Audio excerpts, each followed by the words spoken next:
You have been carrying a quiet wound for too long, the wound that whispers, "You are not enough." Not healed enough, not successful enough, not attractive enough, not loved enough, not strong enough, not far enough in life. And because of that voice, you keep trying to become someone better before you allow yourself to feel peace. But if becoming better was the answer, why do you still feel empty after every achievement? Why does praise calm you for only a moment before the fear returns? Why does one mistake, one rejection, or one comparison make you feel like you are back at the beginning again? The truth is, the part of you that thinks it is not enough is not your real self. It is a wounded part of your mind that learned to measure your worth through pain, rejection, silence, the way people treated you, and the moments you felt unseen, unwanted, or replaceable. Buddhist wisdom teaches that healing does not begin by fighting this part of you. It begins by seeing it clearly, sitting with it gently, and understanding that the voice saying you are not enough is only a thought, not a truth, only a memory, not your identity, only a passing cloud, not the sky of who you are. Tonight, as you listen to these Buddhist lessons on self-worth, something inside you will begin to soften. You will stop running after approval like a thirsty person chasing rain. You will stop begging the world to prove that you matter.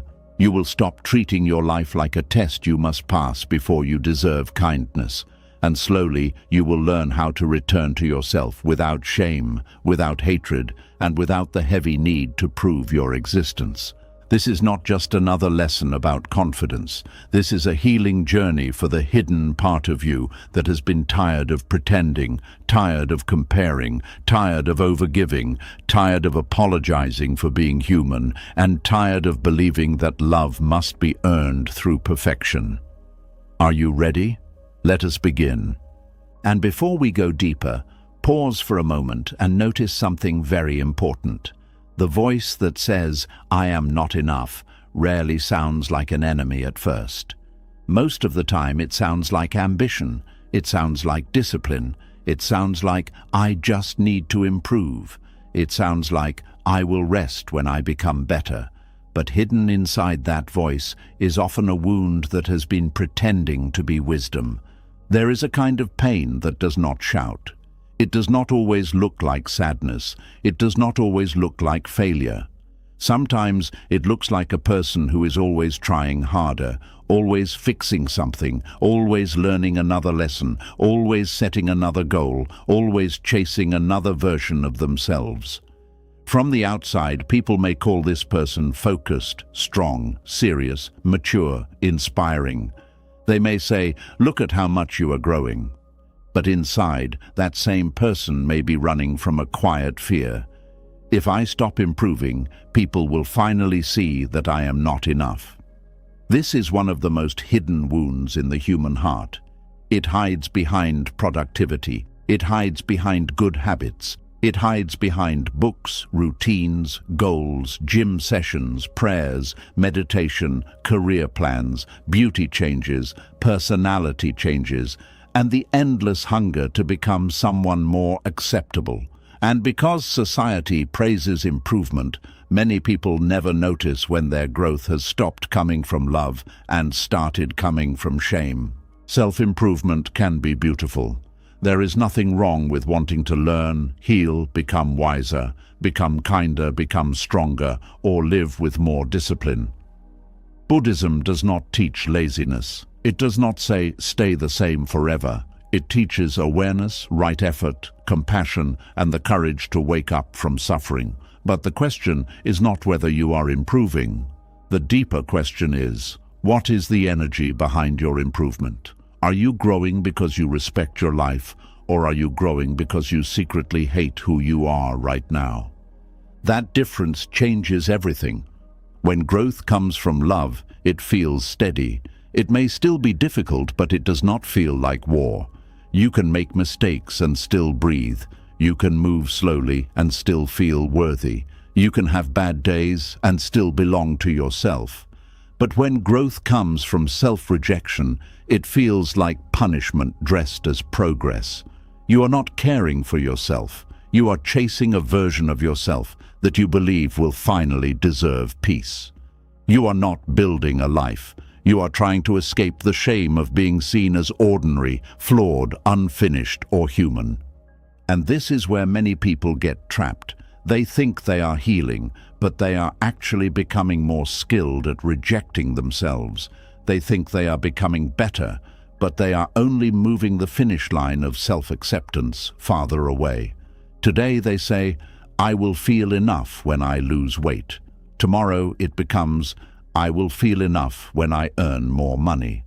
After that it becomes, "I will feel enough when I become calmer, more spiritual, more attractive, more successful, more respected, more loved."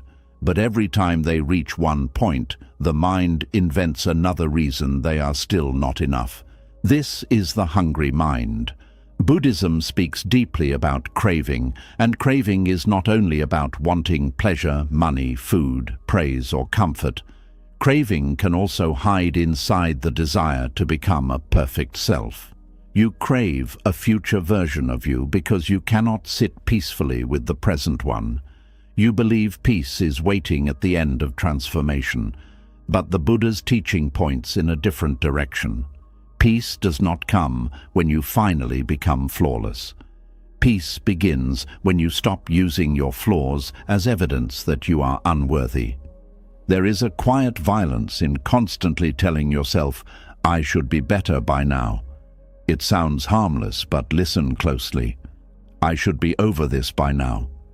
I should be stronger by now. I should be more successful by now. I should be healed by now. I should not still struggle with this." Every sentence becomes a small stone thrown at your own heart. And because you are the one throwing it, you may not call it cruelty. You may call it honesty. You may call it motivation. You may call it being realistic. But the body knows the difference. The heart knows when it is being trained through fear. Many people were not taught to grow gently. They were taught to grow through pressure. Maybe love came with conditions. Maybe approval came only when you performed well. Maybe you were noticed only when you were useful, quiet, excellent, beautiful, obedient, successful, or easy to handle. Maybe mistakes were not treated as lessons, but as proof that something was wrong with you. So over time, your mind learned a painful rule. I must keep becoming better so I do not lose love. That rule can follow a person into adulthood like a shadow. This is why you may feel guilty when you rest. This is why doing nothing can feel dangerous. This is why peace may feel unfamiliar. This is why you may struggle to enjoy what you already have, because your mind is always scanning for what is missing. You may achieve something meaningful, but instead of feeling full, your mind whispers, "Good, now what next?" You may receive praise, but instead of letting it touch you, your mind says, "They do not know the real me." You may change, grow, mature, and become better in many ways, but still feel like you are standing outside the door of your own worth, waiting for permission to enter. Buddhist wisdom asks you to look at this pattern with honesty, but not with hatred. It does not ask you to attack your desire to improve. It asks you to see whether your desire to improve has become another form of suffering, because anything done without awareness can become a chain, even good things. Meditation can become a chain if you use it to prove you are spiritual. Kindness can become a chain if you use it to earn love. Discipline can become a chain if you use it to punish the parts of you that are tired. Even healing can become a chain if you believe you must become completely healed before you are allowed to love yourself. The mind is clever. It can turn anything into a measuring stick. It can turn growth into competition. It can turn spirituality into pride. It can turn self-care into another task you fail at. You miss one routine, and suddenly you feel like you are falling behind. You react emotionally once, and suddenly you think all your progress is gone. You compare your healing to someone else's calm, and suddenly your journey feels too slow. But healing is not a race, and the soul does not open under threat. The Buddha taught the middle way, and this lesson is powerful here. The middle way is not about giving up effort. It is not about becoming careless. It is about stepping away from extremes. One extreme says, "I do not need to change at all." The other extreme says, "I must hate myself into becoming better." Both create suffering. The middle way says, "I can grow without despising myself. I can be honest without being cruel. I can improve without treating my present self like a mistake." This is the kind of growth many people have never experienced. Growth without inner violence, discipline without shame, healing without self-hatred, effort without the belief that your current self is worthless. And when you first hear this, part of your mind may resist it. It may say, "But if I accept myself as I am, I will stop growing." That is one of the biggest lies shame has ever told. Acceptance does not mean you stop growing. Acceptance means you stop wasting energy fighting your own existence. Think of a garden. A good gardener does not scream at the soil for not yet becoming flowers. A good gardener does not insult the seed for still being underground. A good gardener gives water, light, patience, and protection. Growth happens not because the seed is hated, but because it is cared for. In the same way, your life does not become better because you attack yourself every morning. It becomes better when you create the conditions for wisdom, courage, patience, and right action to grow. But many people treat themselves like broken machines, not living beings. They say, "Fix this, improve that, remove this weakness, become more useful, become more impressive." They do not ask, "What pain is underneath this pattern?" They do not ask, "What does this part of me need?" They do not ask, "Can I meet myself with kindness while I grow?" And because they never ask, they spend years polishing the outside while the wounded part inside remains unseen. The hidden wound of always trying to be better is often the wound of never feeling accepted as you are. It is the wound of believing love lives in the future. It is the wound of thinking, "One day when I become enough, I will stop being afraid." But Buddhism gently shows that one day is often a trap. The mind keeps promising peace later, so it doesn't have to practice peace now. Later, when you are richer. Later, when you are healed. Later, when you are admired. Later, when your body changes. Later, when your past no longer hurts. Later, when everyone understands you. But life is not happening later. Your breath is happening now. Your heart is beating now. Your chance to meet yourself with mercy is now. This does not mean your pain disappears in one moment. It means you stop adding a second wound on top of the first. In Buddhism, there is a teaching often explained through the image of two arrows. The first arrow is pain. The second arrow is the suffering we add through resistance, judgment, and mental stories. Maybe the first arrow is a mistake you made. The second arrow is, "I always ruin everything." Maybe the first arrow is rejection. The second arrow is, "This proves I am unlovable." Maybe the first arrow is slow progress. The second arrow is, "I am behind in life." The first arrow may hurt, but the second arrow is often the one that keeps the wound open. When you are always trying to be better from a place of shame, you are living inside the second arrow. You are not only dealing with life, you are judging yourself for how you deal with life. You are not only healing, you are criticizing yourself for not healing faster. You are not only growing, you are measuring your growth against an imaginary version of who you think you should be. This is exhausting, not because you are weak, but because no human heart was designed to be under trial every day. The strange thing is that people who feel not enough are often not lazy people.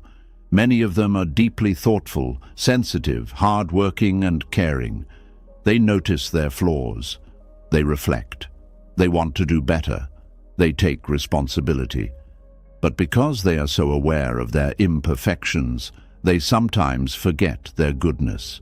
They become experts in what is wrong with them and beginners in seeing what is still beautiful. They can name every weakness, every failure, every awkward moment, every regret, every way they could improve. But when asked what is good in them, they pause, as if kindness toward themselves is a language they never learned. This is why Buddhist practice begins with seeing clearly. Not seeing harshly, not seeing dramatically, not seeing through the eyes of shame, but seeing clearly. Clear seeing means you can say, "Yes, I have patterns that need healing," without adding, "so I am worthless." You can say, "Yes, I made a mistake," without adding, "so I am a failure." You can say, "Yes, I still feel insecure sometimes," without adding, "so I have made no progress." Clear seeing separates the action from the identity, the wound from the person, the thought from the truth. When you begin to see this way, something softens. You no longer need to pretend you are perfect, because your worth is not built on pretending. You no longer need to hide every weakness, because weakness is not the opposite of worth. You no longer need to become impressive before you become kind to yourself. You can meet yourself in the middle of the unfinished place and say, "I am still here. I am still learning. I do not need to abandon myself to become better." This is a very deep form of self-worth. It is not loud confidence. It is not standing in front of a mirror and forcing yourself to believe slogans you do not feel. It is quieter than that. It is the moment you make a mistake and do not destroy yourself inside. It is the moment you feel behind in life and do not turn your path into a courtroom. It is the moment someone else succeeds and you do not use their blessing as a weapon against your own heart. It is the moment you notice jealousy, fear, insecurity, or sadness and say, "This too is part of my human experience. I can observe it without becoming it." Buddhism teaches that everything is changing. Your thoughts change. Your emotions change, your body changes, your identity changes, your fears change, your desires change. Even the version of you that feels not enough is not fixed.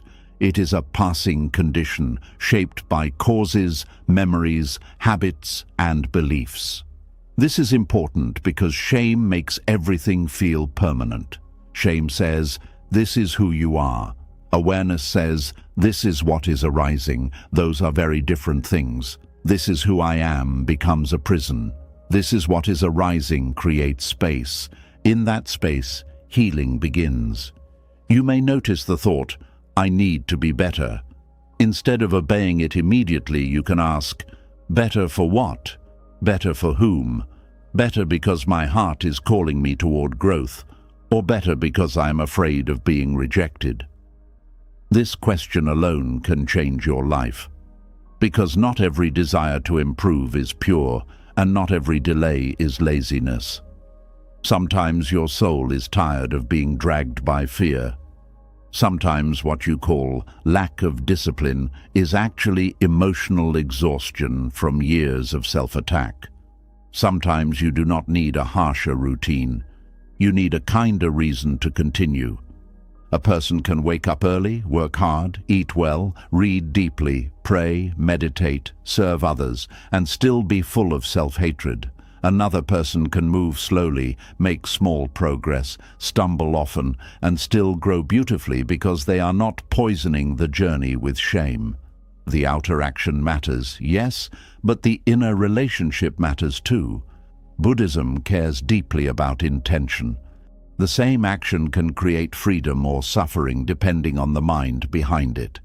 You can exercise because you love your body and want to care for it, or because you hate your body and want to defeat it. You can study because you love wisdom, or because you feel worthless unless you are admired. You can help others from compassion, or because you fear being unnecessary. The action may look the same from outside, but inside the karma is different. This is why you must become honest about the hidden contract you may have made with life. Somewhere inside, you may have agreed to a painful contract that says, "I will love myself when I become better." But the problem is, the mind controlled by shame never clearly defines better. It keeps changing the terms. You become calmer, but now you are not successful enough. You become successful, but now you are not attractive enough. You become attractive, but now you are not spiritual enough. You become spiritual, but now you are not healed enough. Shame is a terrible judge because it never closes the case. Buddhist self-worth begins when you tear up that contract. Not by saying, "I am perfect," but by saying, "I am worthy of compassion while I am still learning." That sentence is not weakness, it is freedom. Because when you stop needing hatred to motivate yourself, you discover a deeper strength. A strength that does not panic every time you fall. A strength that does not need applause to continue.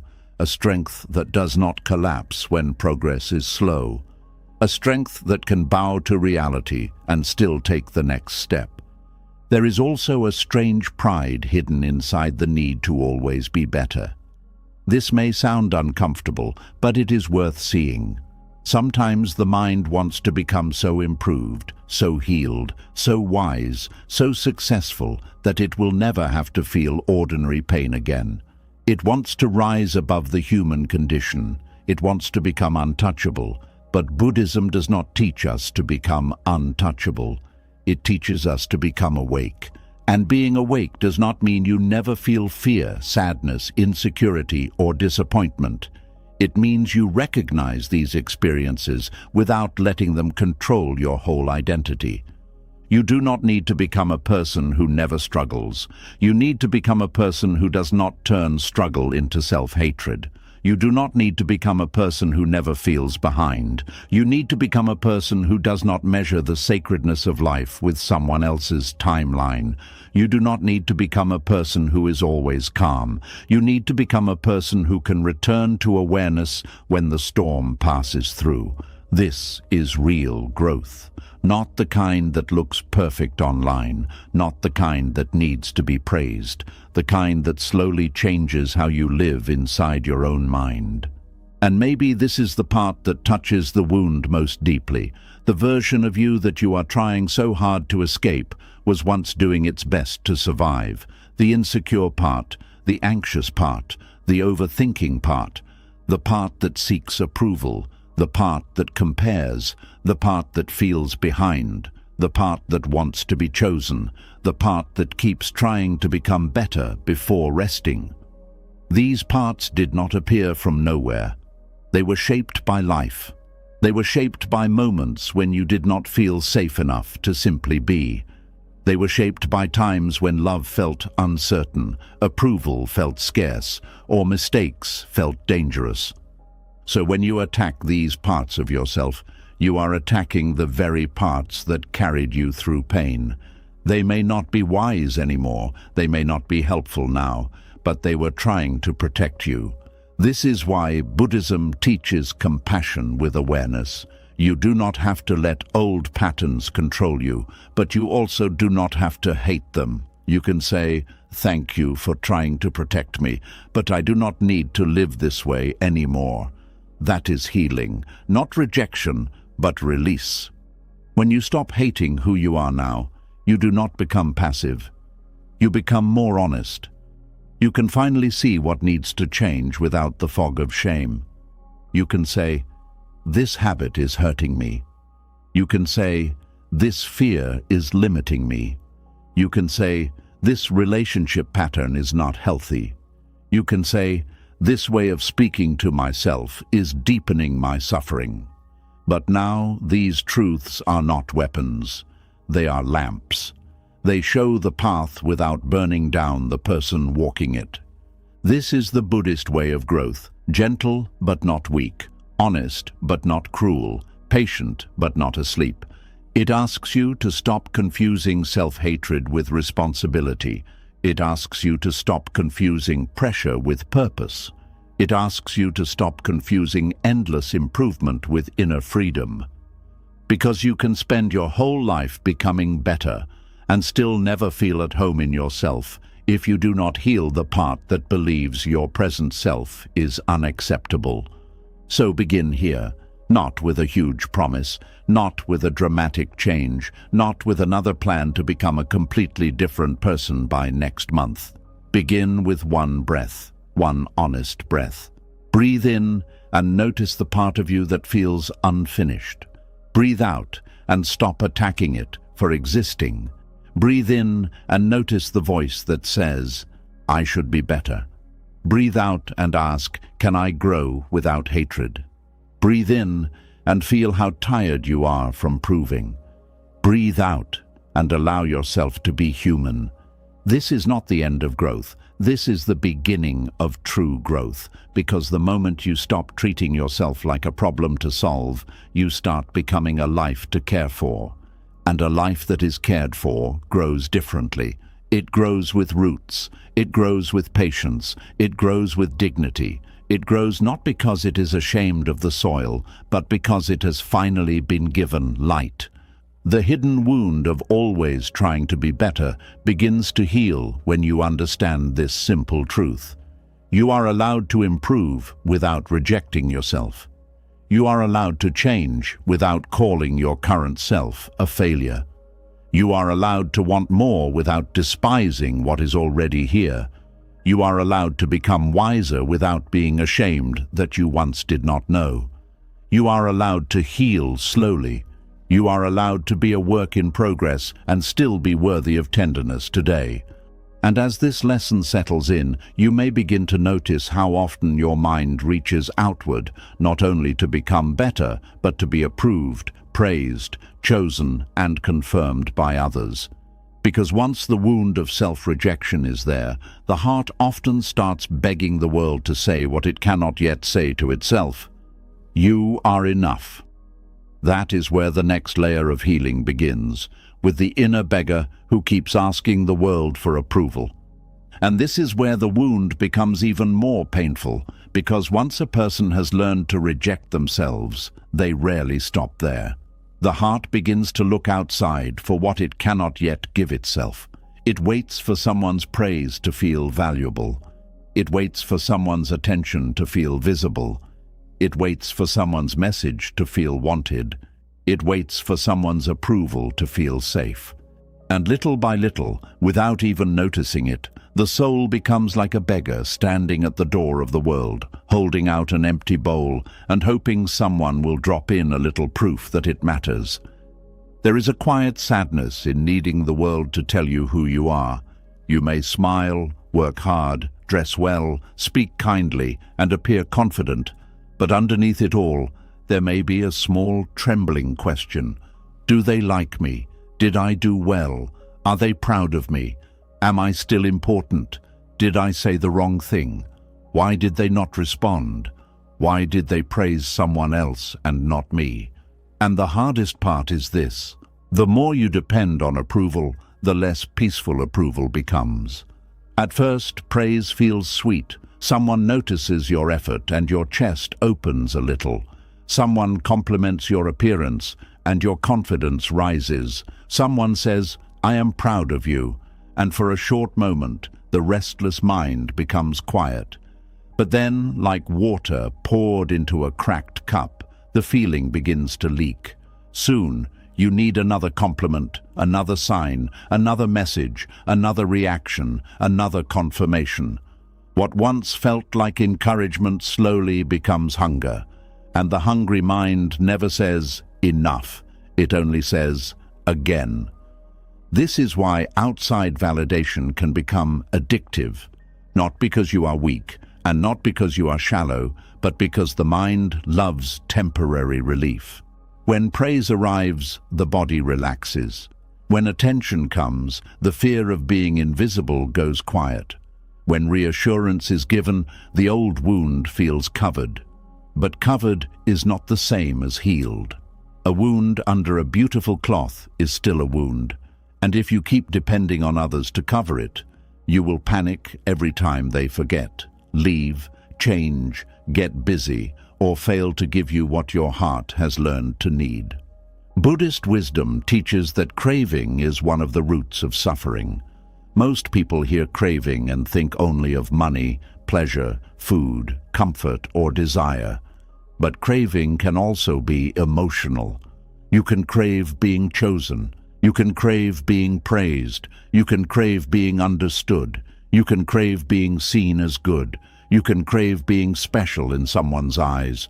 You can crave the feeling of being needed. And because emotional craving hides inside normal human needs, it can be very difficult to notice. You tell yourself, "I just want love." But sometimes, beneath that sentence is a deeper ache saying, "I do not know who I am unless someone confirms it." There is nothing wrong with wanting appreciation. Human beings need connection. We are not stones. We are not meant to live without warmth, friendship, encouragement, or care. Buddhism does not ask you to become cold or detached in a harsh way. It does not say, "Do not enjoy kindness." It says, "Do not become enslaved by it." There is a difference between receiving love with gratitude and needing love as proof that you have worth. There is a difference between enjoying praise and depending on praise to survive emotionally. There is a difference between being happy that someone sees you and falling apart when they do not. The inner beggar is born when your sense of self becomes too dependent on other people's eyes.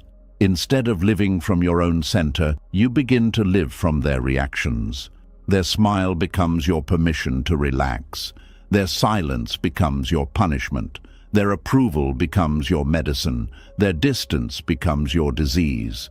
And this is a painful way to live because people are always changing. Their moods change, their attention changes, their opinions change, their priorities change. Their ability to love you well may change. If your worth is tied to something unstable, your peace will always shake. This is why one ignored message can ruin a whole day. This is why one cold response can make you question the entire relationship.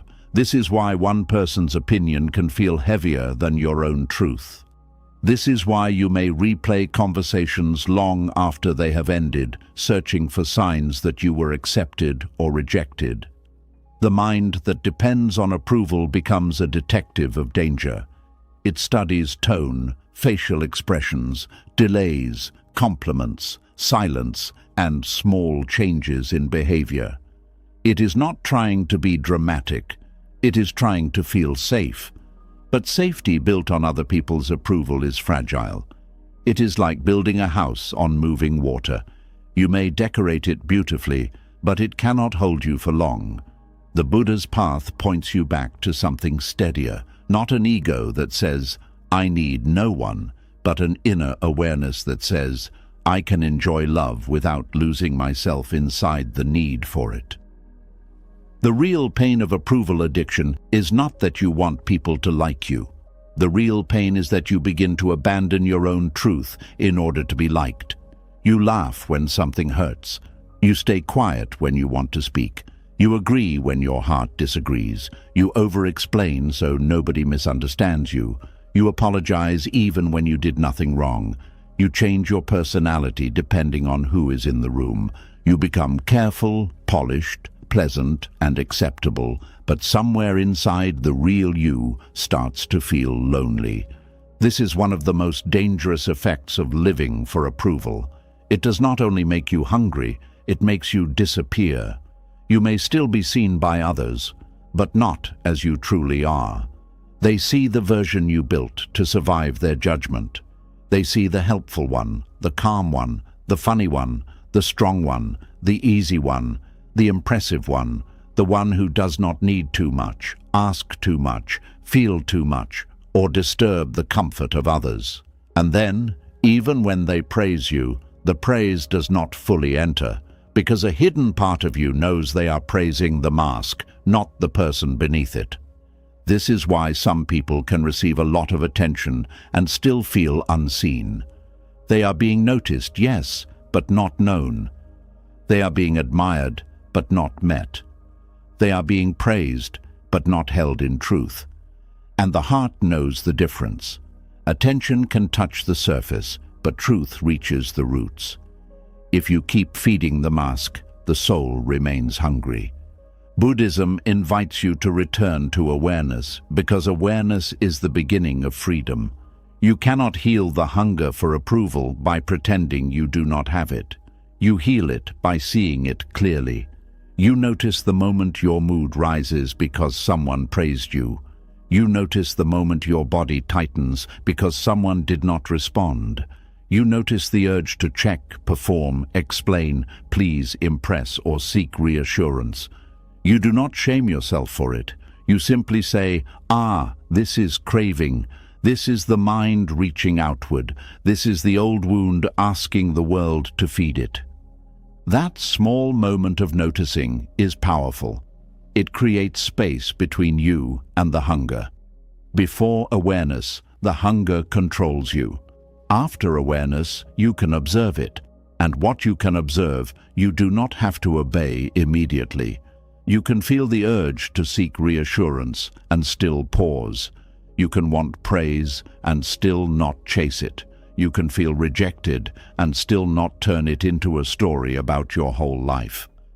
This is not easy at first, but it is one of the most beautiful forms of inner strength.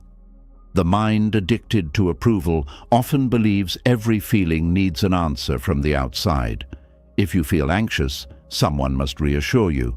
If you feel insecure, someone must compliment you. If you feel unseen, someone must notice you. If you feel unsure, someone must confirm your choice. But Buddhist practice teaches you to sit with feelings long enough to learn from them, not drown in them, not worship them, not believe every story they bring, but sit with them gently and ask, what is this feeling trying to show me? Sometimes the need for praise is really the need to recognize your own effort. Sometimes the hunger for attention is really grief from years of feeling invisible. Sometimes the need for reassurance is really fear that you cannot trust yourself. Sometimes the desire to be chosen is really a deeper longing to stop abandoning your own heart. When you look carefully, you begin to see that outside validation is often a substitute for an inner relationship that has not yet been built. This is why healing cannot only be about saying, I do not care what people think. That sentence may sound strong, but often it is just armor. True freedom is softer and deeper. It says, I care because I am human, but I will not hand over my worth. You can care about someone's opinion without making it your identity. You can listen to feedback without letting it become a sentence against your soul. You can enjoy being appreciated without needing applause to feel real. You can feel hurt by rejection without turning it into proof that you are nothing. There is a Buddhist lesson here about the self. The self we defend so fiercely is often not as solid as we think. Much of what we call me is built from memories, labels, reactions, habits, and stories. Someone calls you intelligent, and you cling to that identity. Someone calls you difficult, and you fear that identity. Someone praises your beauty, and you start depending on being seen that way. Someone criticizes your weakness, and you carry it for years. The mind collects these words like stones and builds a house out of them. Then it sits inside that house and says, this is who I am. But are you only the words people have spoken over you? Are you only the praise you received? Are you only the criticism you endured? Are you only the attention you gained, the rejection you felt, the applause you missed, the silence that hurt you? Buddhism says no. These things arise and pass. They shape experience, but they are not your deepest nature. When you stop clinging to every outside opinion as if it defines you, you begin to feel a freedom that is quiet but strong. This does not mean you ignore wisdom from others. Sometimes people see things we cannot see. Sometimes feedback helps us grow. Sometimes correction protects us from pride. But there is a difference between learning from others and begging them to tell us we are allowed to exist. A wise person can receive correction without collapsing because their worth is not on trial. A wounded person may hear even gentle feedback as rejection because deep down they already fear they are not enough. That is why the healing must happen inside the place where worth has been made dependent on approval. One way to begin is to watch what happens in your body when validation does not come. Maybe you post something and nobody responds. Maybe you help someone and they do not say thank you. Maybe you dress nicely and no one compliments you. Maybe you speak and someone does not seem impressed. Maybe you share your pain and the other person does not understand. In those moments, instead of rushing to fix the discomfort, pause. Notice the heat, the tightness, the sinking feeling, the restless thoughts. Then say to yourself, "This is the old hunger. It is painful, but it is not dangerous. I can stay with myself." That sentence matters. I can stay with myself. Because approval addiction often makes you leave yourself.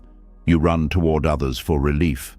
You chase messages, reactions, explanations, and proof. You place your emotional stability in someone else's hands, but every time you stay with yourself instead, you teach the heart a new truth. I am not abandoned just because someone else is not giving me attention right now. This is how inner safety is built. Not through one dramatic decision, but through small moments of not deserting yourself. You also begin to practice giving yourself the recognition you keep seeking, not in a fake way, not with empty words, but with honest witnessing. At the end of the day, instead of asking, "Did they notice me?" ask, "Did I notice myself? Did I notice my effort? Did I notice how hard I tried to be patient?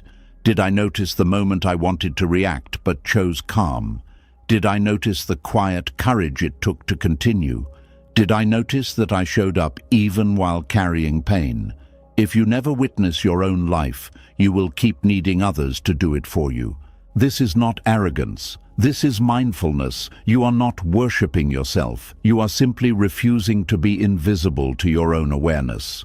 Many people are generous witnesses for others, but cruelly absent from themselves. They can encourage a friend, praise a child, comfort a partner, admire a stranger, and celebrate someone else's progress.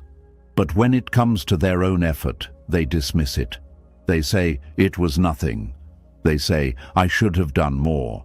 They say, "Other people are doing better." So the inner beggar remains hungry because the person who lives closest to the heart keeps refusing to feed it. Buddhist loving-kindness practice can help here. Loving-kindness is not sentimental weakness. It is the training of the heart to stop living in hostility. You can place a hand over your chest and offer simple words like, "May I be at peace. May I be free from fear. May I learn to see myself clearly. May I stop begging for worth from places that cannot give it." At first, these words may feel strange. The mind may reject them. It may say, "This is foolish." But that is only because harshness has become familiar. Keep practicing gently. A mind trained in self-criticism will not become kind in one night, but every sincere moment plants a seed. Another important practice is learning to enjoy goodness without turning it into identity. When someone praises you, receive it with gratitude, but do not cling. Let it be a flower placed in your hand, not a chain around your neck. Say thank you. Let it warm you. But do not build your worth on it, because if praise becomes your foundation, criticism becomes an earthquake. If attention becomes your food, silence becomes starvation. If approval becomes your mirror, disapproval becomes your death. The free heart receives praise like sunlight, but it does not panic when clouds pass. This is especially important in a world built to feed the inner beggar. Modern life trains people to measure themselves constantly. Likes, views, comments, replies, followers, invitations, compliments, comparisons. A person can wake up peaceful, check a screen, and suddenly feel small. Someone else's success appears, and your own life feels behind. Someone else gets attention and your own worth feels reduced. Someone else is praised and your mind asks, "What about me?" This is not because you are bad, it is because the mind, when untrained, compares and clings. It turns life into a marketplace of value. Buddhist awareness helps you step out of that marketplace. It reminds you that your life is not a product waiting for ratings. Your heart is not a performance needing applause. Your path is not a contest. Your worth is not reduced because someone else is celebrated. A candle does not become less bright because another candle is lit. But the approval-hungry mind does not understand this at first. It believes attention is limited, love is scarce, and being unnoticed means being unworthy. So you must teach it slowly. Another person's praise is not my rejection. Another person's beauty is not my ugliness. Another person's success is not my failure. Another person being chosen does not mean I have been erased. This is where compassion becomes practical. You begin to see that the inner beggar is not shameful, it is wounded. It is the part of you that learned to survive by watching people closely. It learned to ask, are they pleased with me? Because maybe displeasing people once felt unsafe. It learned to perform because maybe being natural was criticized. It learned to seek reassurance because maybe love once felt unpredictable. So you do not heal this part by insulting it. You heal it by becoming the steady presence it never had. When the inner beggar asks, do they like me? You can answer, maybe, maybe not, but I will not leave you. When it asks, was I good enough? You can answer, we can learn without turning this into shame. When it asks, why did they not choose me? You can answer, painful things happen, but rejection is not the whole truth of who we are. When it asks, how do I prove I matter? You can answer, by living with awareness, kindness and integrity, not by begging for signs. Integrity is one of the strongest medicines for approval addiction. When you live far from your values, you need more approval to feel stable. But when you live close to your values, something inside becomes grounded. You may still want people to understand you, but you are less desperate. You may still feel pain when criticized, but you are not destroyed. You can ask, did I act with honesty? Did I speak with kindness? Did I respect myself? Did I cause harm? Did I correct what needed correcting? These questions return power to your own awareness. They help you stop living as a puppet of other people's moods. The more you practice this, the more you realize that approval is pleasant, but not sacred. Attention is enjoyable, but not identity. Reassurance is comforting, but not the source of your being. People can love you and still misunderstand you. People can praise you and still not know you deeply. People can reject you and still be wrong about your value.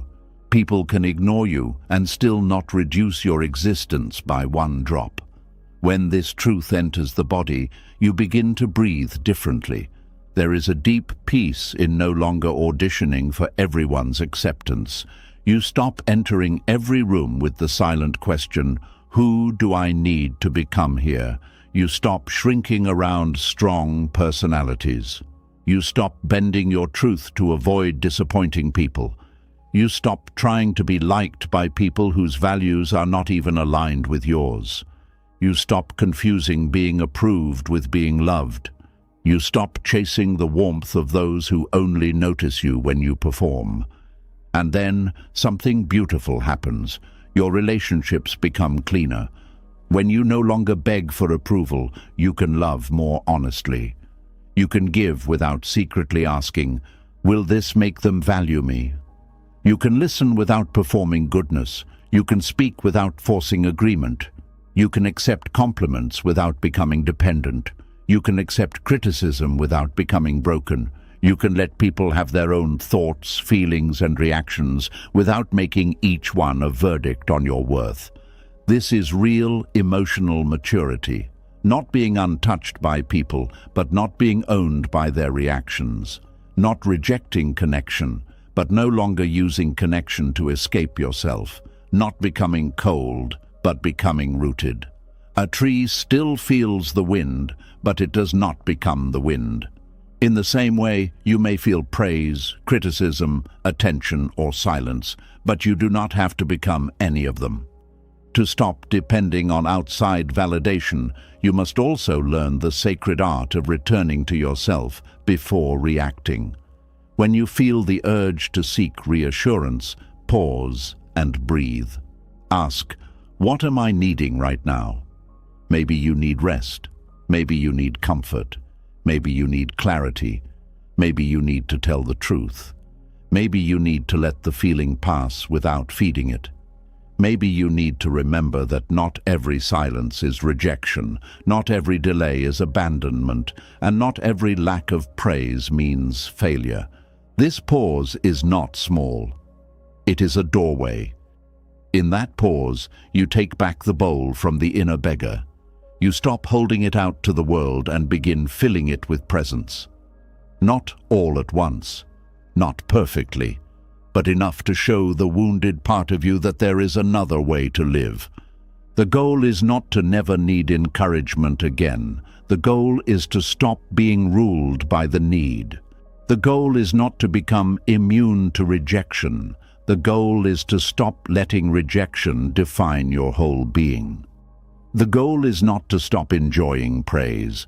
The goal is to enjoy it freely, without becoming afraid of losing it. The goal is not to become independent in a lonely way. The goal is to become inwardly whole enough to connect without begging, and maybe this is the truth your heart has been waiting to hear. You do not have to be constantly approved of to be real. You do not have to be constantly praised to be valuable. You do not have to be constantly reassured to be safe. You do not have to be constantly chosen to belong to life.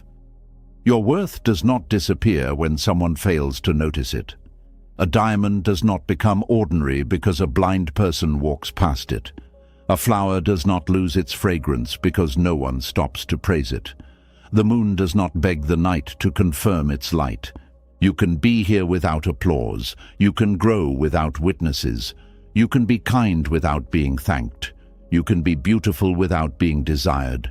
You can be wise without being admired. You can be enough even in the rooms where no one claps, no one understands, no one chooses, no one says your name. This is not sadness, this is freedom. When the inner beggar becomes quiet, you do not lose love. You become capable of receiving love without fear. You do not lose connection. You become capable of connection without losing yourself. You do not lose ambition. You become capable of action without performing for worth. You do not lose softness. You become softer because you are no longer desperate. And as this lesson settles, you may begin to feel the next doorway opening. Because once you stop begging the world for approval, you are left with something many people spend their whole lives avoiding: yourself. Not the polished self, not the pleasing self, not the improved self, not the self that performs strength so nobody asks questions. The real self, with its shame, flaws, regrets, tenderness, fear, and quiet hopes. And this is where Buddhist healing becomes even deeper, because the next step is learning how to meet yourself without flinching. And this is where many people quietly turn back, because it is easier to chase approval than to sit with the self that has been craving it. It is easier to ask the world to tell you that you matter than to look inside and meet the part of you that still feels ashamed, unfinished, afraid, and unworthy. The moment outside noise becomes quiet, the hidden things begin to rise. The old regret, the secret insecurity, the memory you try not to touch, the flaw you keep hiding, the question you do not want to ask because the answer may hurt. And yet, this is exactly where Buddhist healing begins. There is a kind of courage nobody claps for. It is not loud. It does not look impressive. It does not need an audience. It is the courage to sit alone with yourself and not run, to feel what is there without immediately covering it with distraction, to admit what hurts without turning it into a performance, to see your shame without becoming your shame, to notice your flaws without using them as proof that you are broken. This kind of courage may look small from the outside, but inside the soul, it is a revolution. Most people do not fear silence because silence is empty. They fear silence because silence is honest. When the phone is down, when the room is quiet, when there is no one to impress, no one to please, no task to hide behind, the mind starts showing you what you have been carrying. This is why many people stay busy even when they are tired.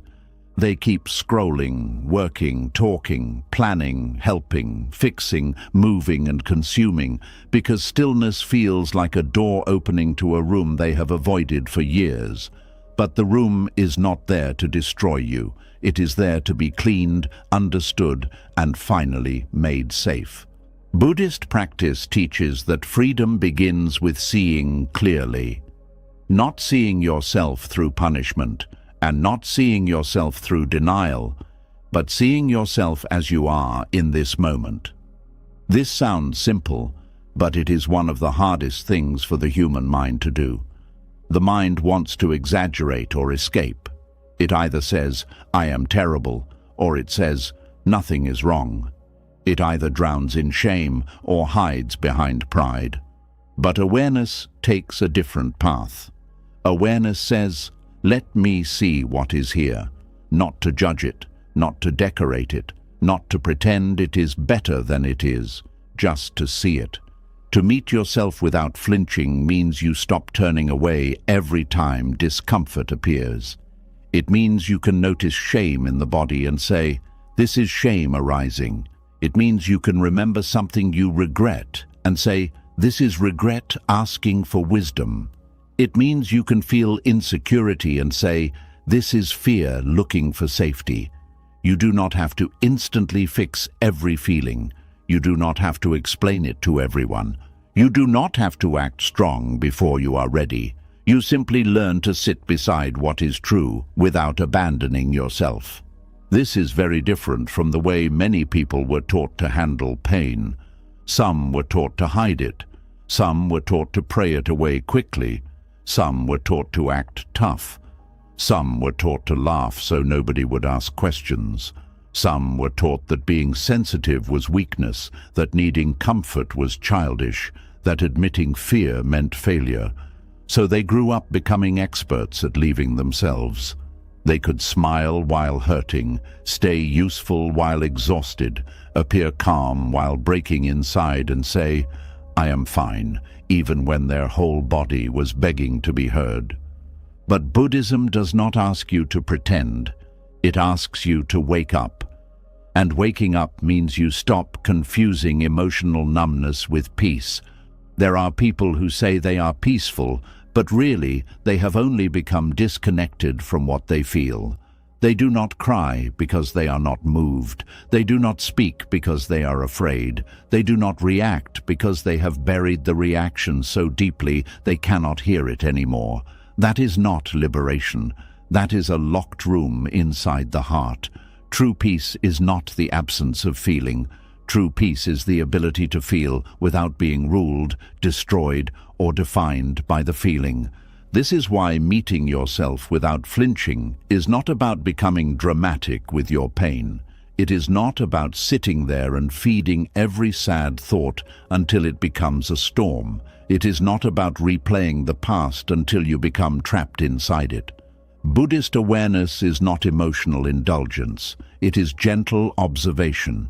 You let the feeling come close enough to be known, but not so close that it becomes your master. You give it space, but not the throne. You say, "I see you," not, "You are all of me." Shame especially needs this kind of awareness because shame loves darkness. Shame grows when it is hidden, denied and feared. It whispers, "Do not let anyone see this. Do not even look at it yourself. If you look, you will find something ugly." So people keep running. They run from old mistakes, from their bodies, from their desires, from their failures, from their awkwardness, from their family wounds, from their financial struggles, from their loneliness, from their envy, from the parts of themselves that do not match the image they want to present. But whatever you refuse to meet does not disappear. It waits. It shapes your reactions from the shadows. A person who has not met their shame may become defensive whenever corrected. They may become jealous when others succeed. They may become desperate in love.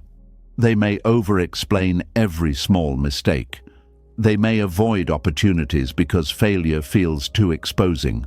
They may reject people first to avoid being rejected later.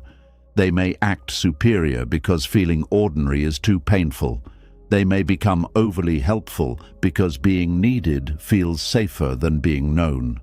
These patterns are not random. They are often shame wearing different clothes. This is why you must learn to meet shame directly, but kindly, not by saying, "I am shameful," but by saying, "Shame is here," that one change matters. "I am shameful" becomes identity. "Shame is here" becomes awareness. When you say, "I am broken," the whole self is condemned. When you say, "A broken feeling is arising," space appears.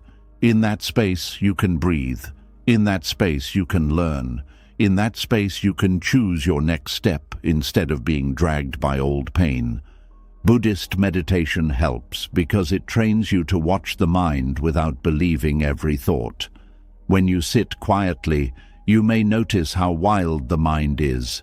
It jumps to the past, then the future, then fear, then fantasy, then judgment, then memory, then comparison. At first you may think you are failing at meditation because your mind will not stay quiet. But the goal is not to force the mind into silence like a prisoner. The goal is to see the movement clearly. The seeing itself is part of the healing.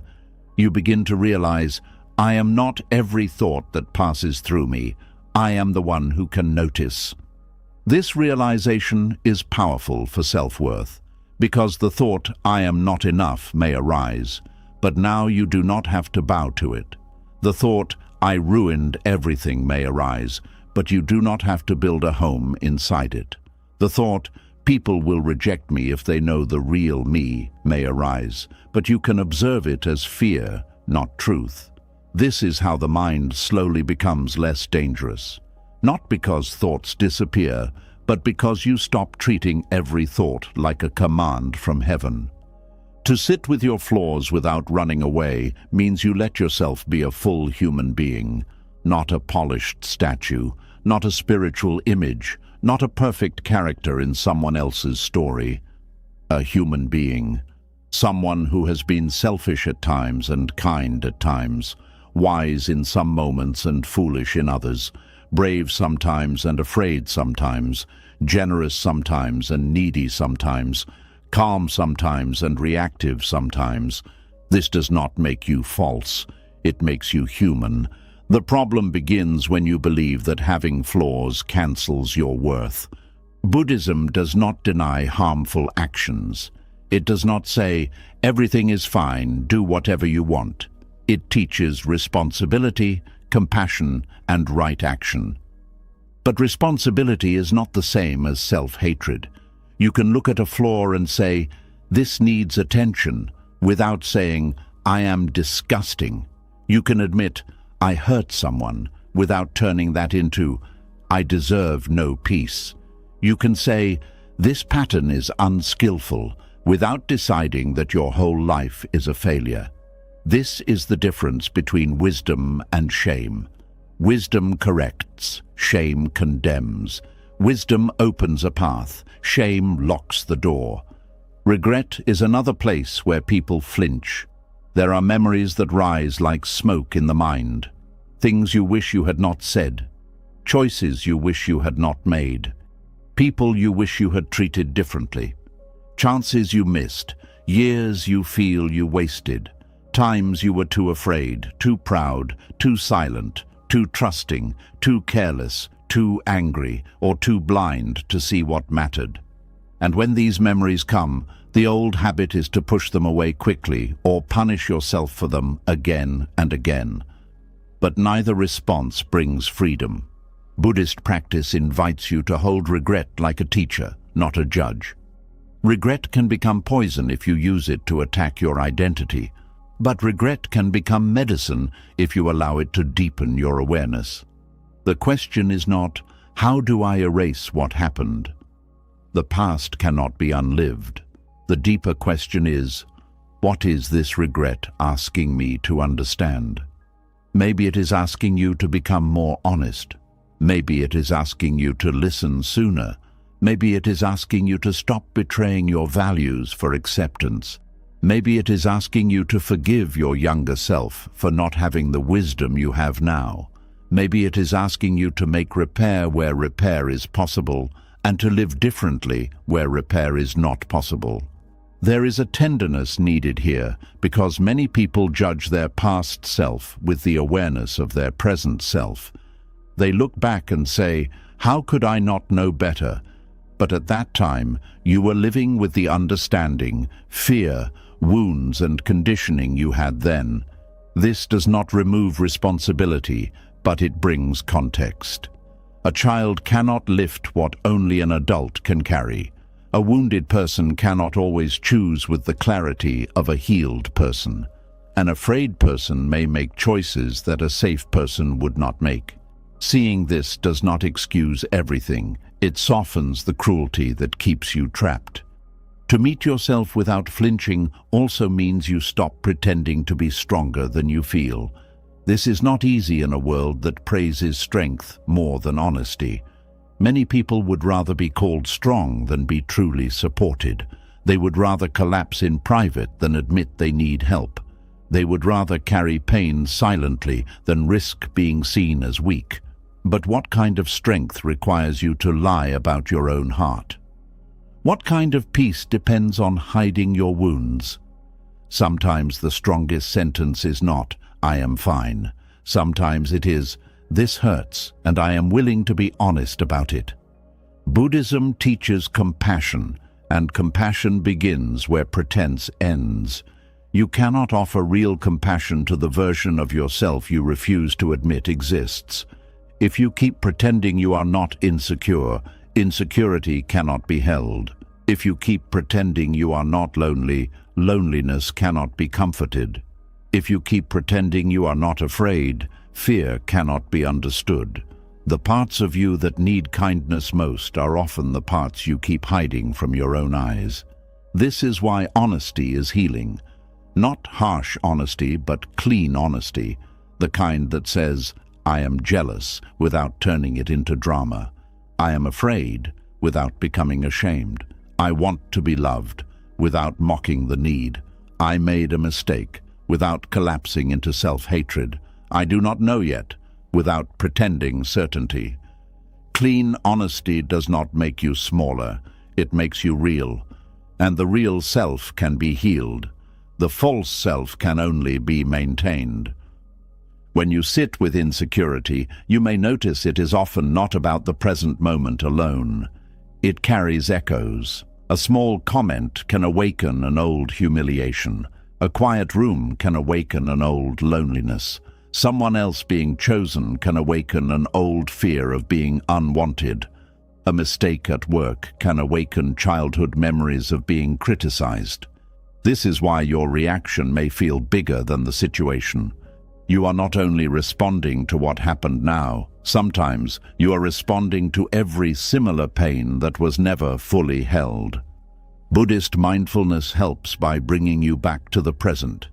You can ask, what is happening right now? Not, what did this remind me of? Not, what story is my fear creating? But, what is actually here? Maybe someone has not replied yet, that is all. The mind says, they do not care. Maybe you made an error, that is all. The mind says, I am useless. Maybe someone disagreed with you, that is all. The mind says, I am rejected. Mindfulness gently separates fact from story, and when fact and story are separated, suffering loses some of its power. This is not about becoming emotionless. It is about becoming accurate. So much suffering comes from believing every story pain creates.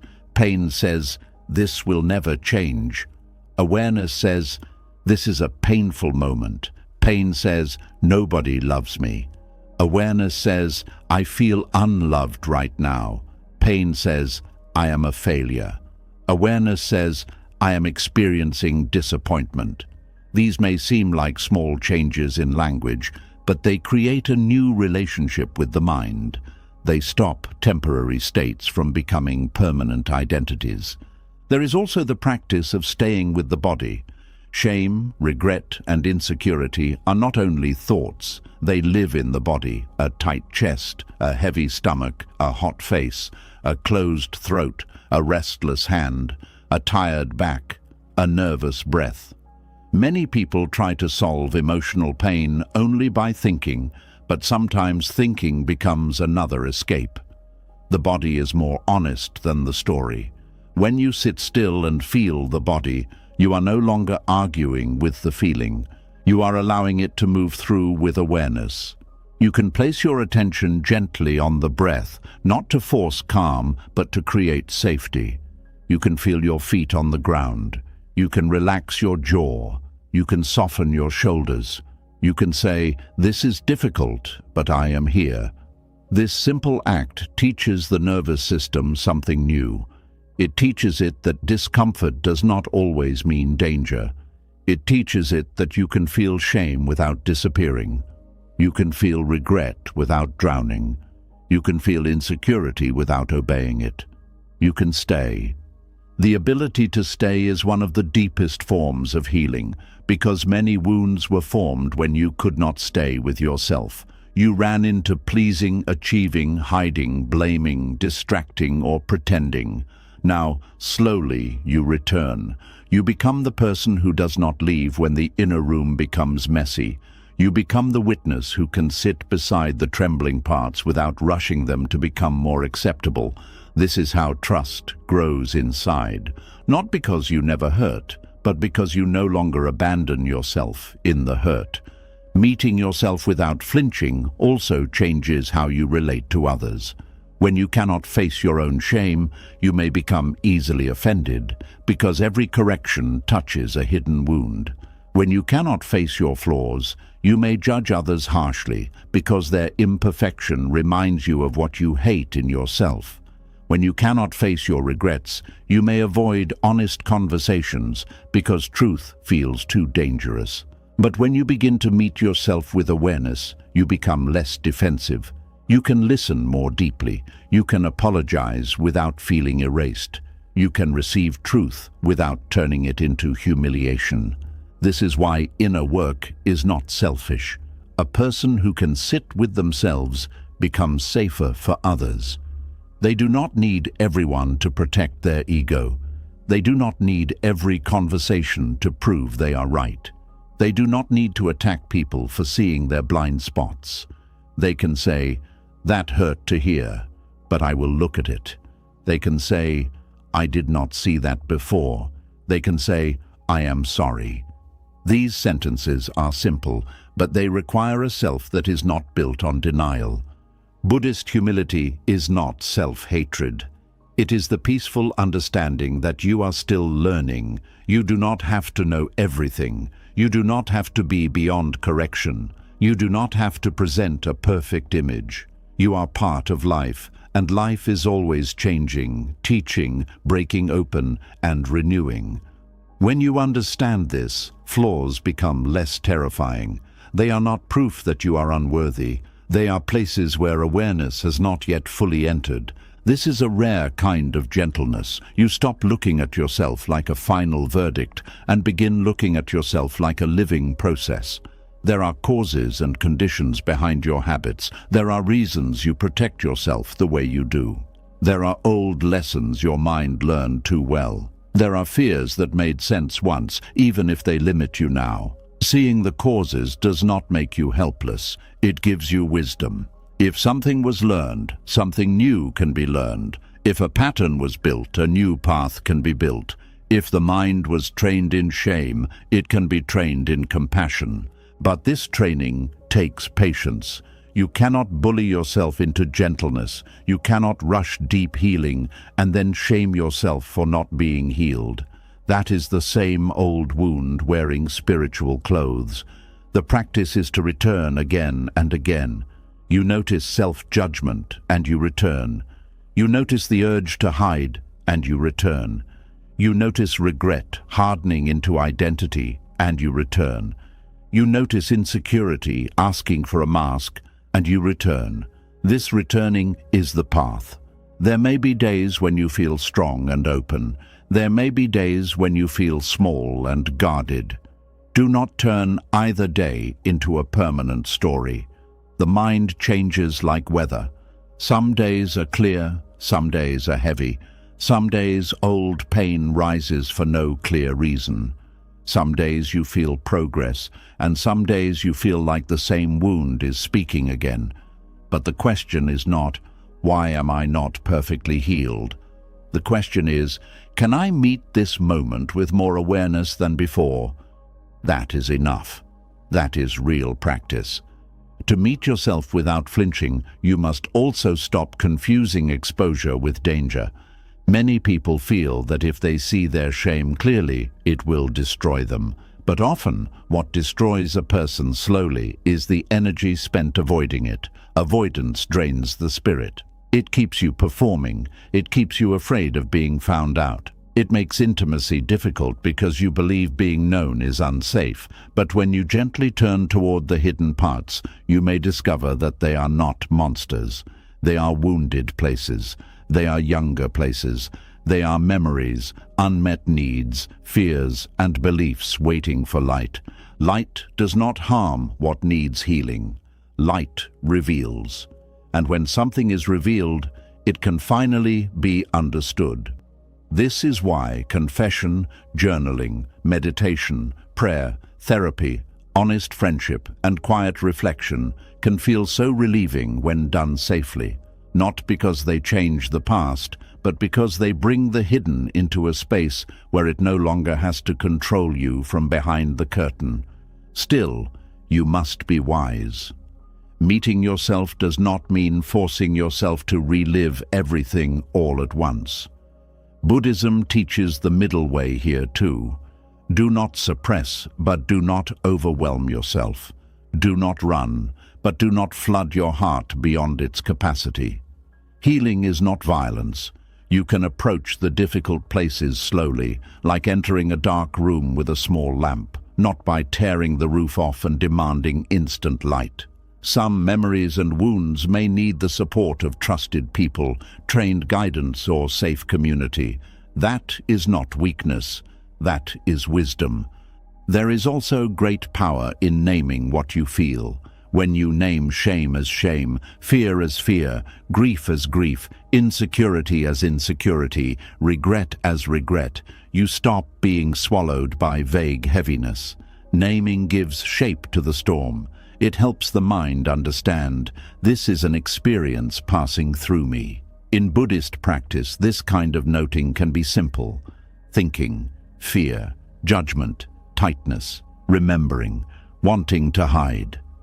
You do not need complicated words, you only need honest attention.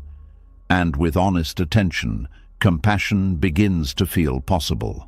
You may start seeing yourself not as a problem, but as someone who has been trying to survive with the tools you had.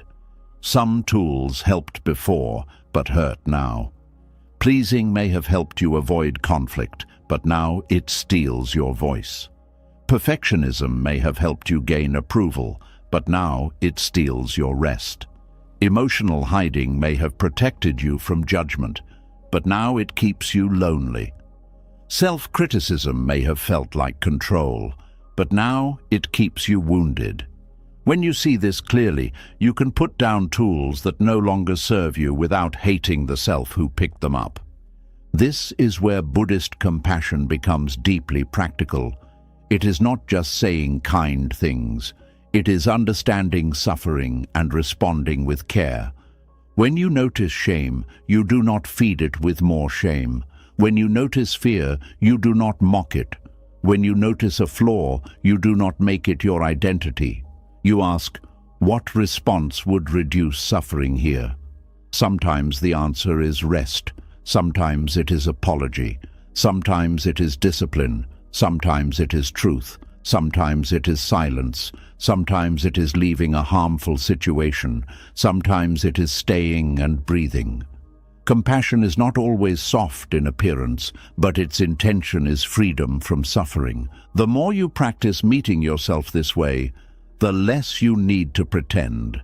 And this is a beautiful relief. You do not need to act like you have no regrets. You can let regret teach you. You do not need to act like you have no insecurities. You can let insecurity show you where kindness is needed. You do not need to act like you are beyond shame. You can let shame dissolve in the warmth of awareness. You do not need to act stronger than you are. You can be honest and still continue. This honesty also opens the door to real self-respect. Many people think self-respect comes from looking flawless, but deeper self-respect comes from being able to face yourself truthfully.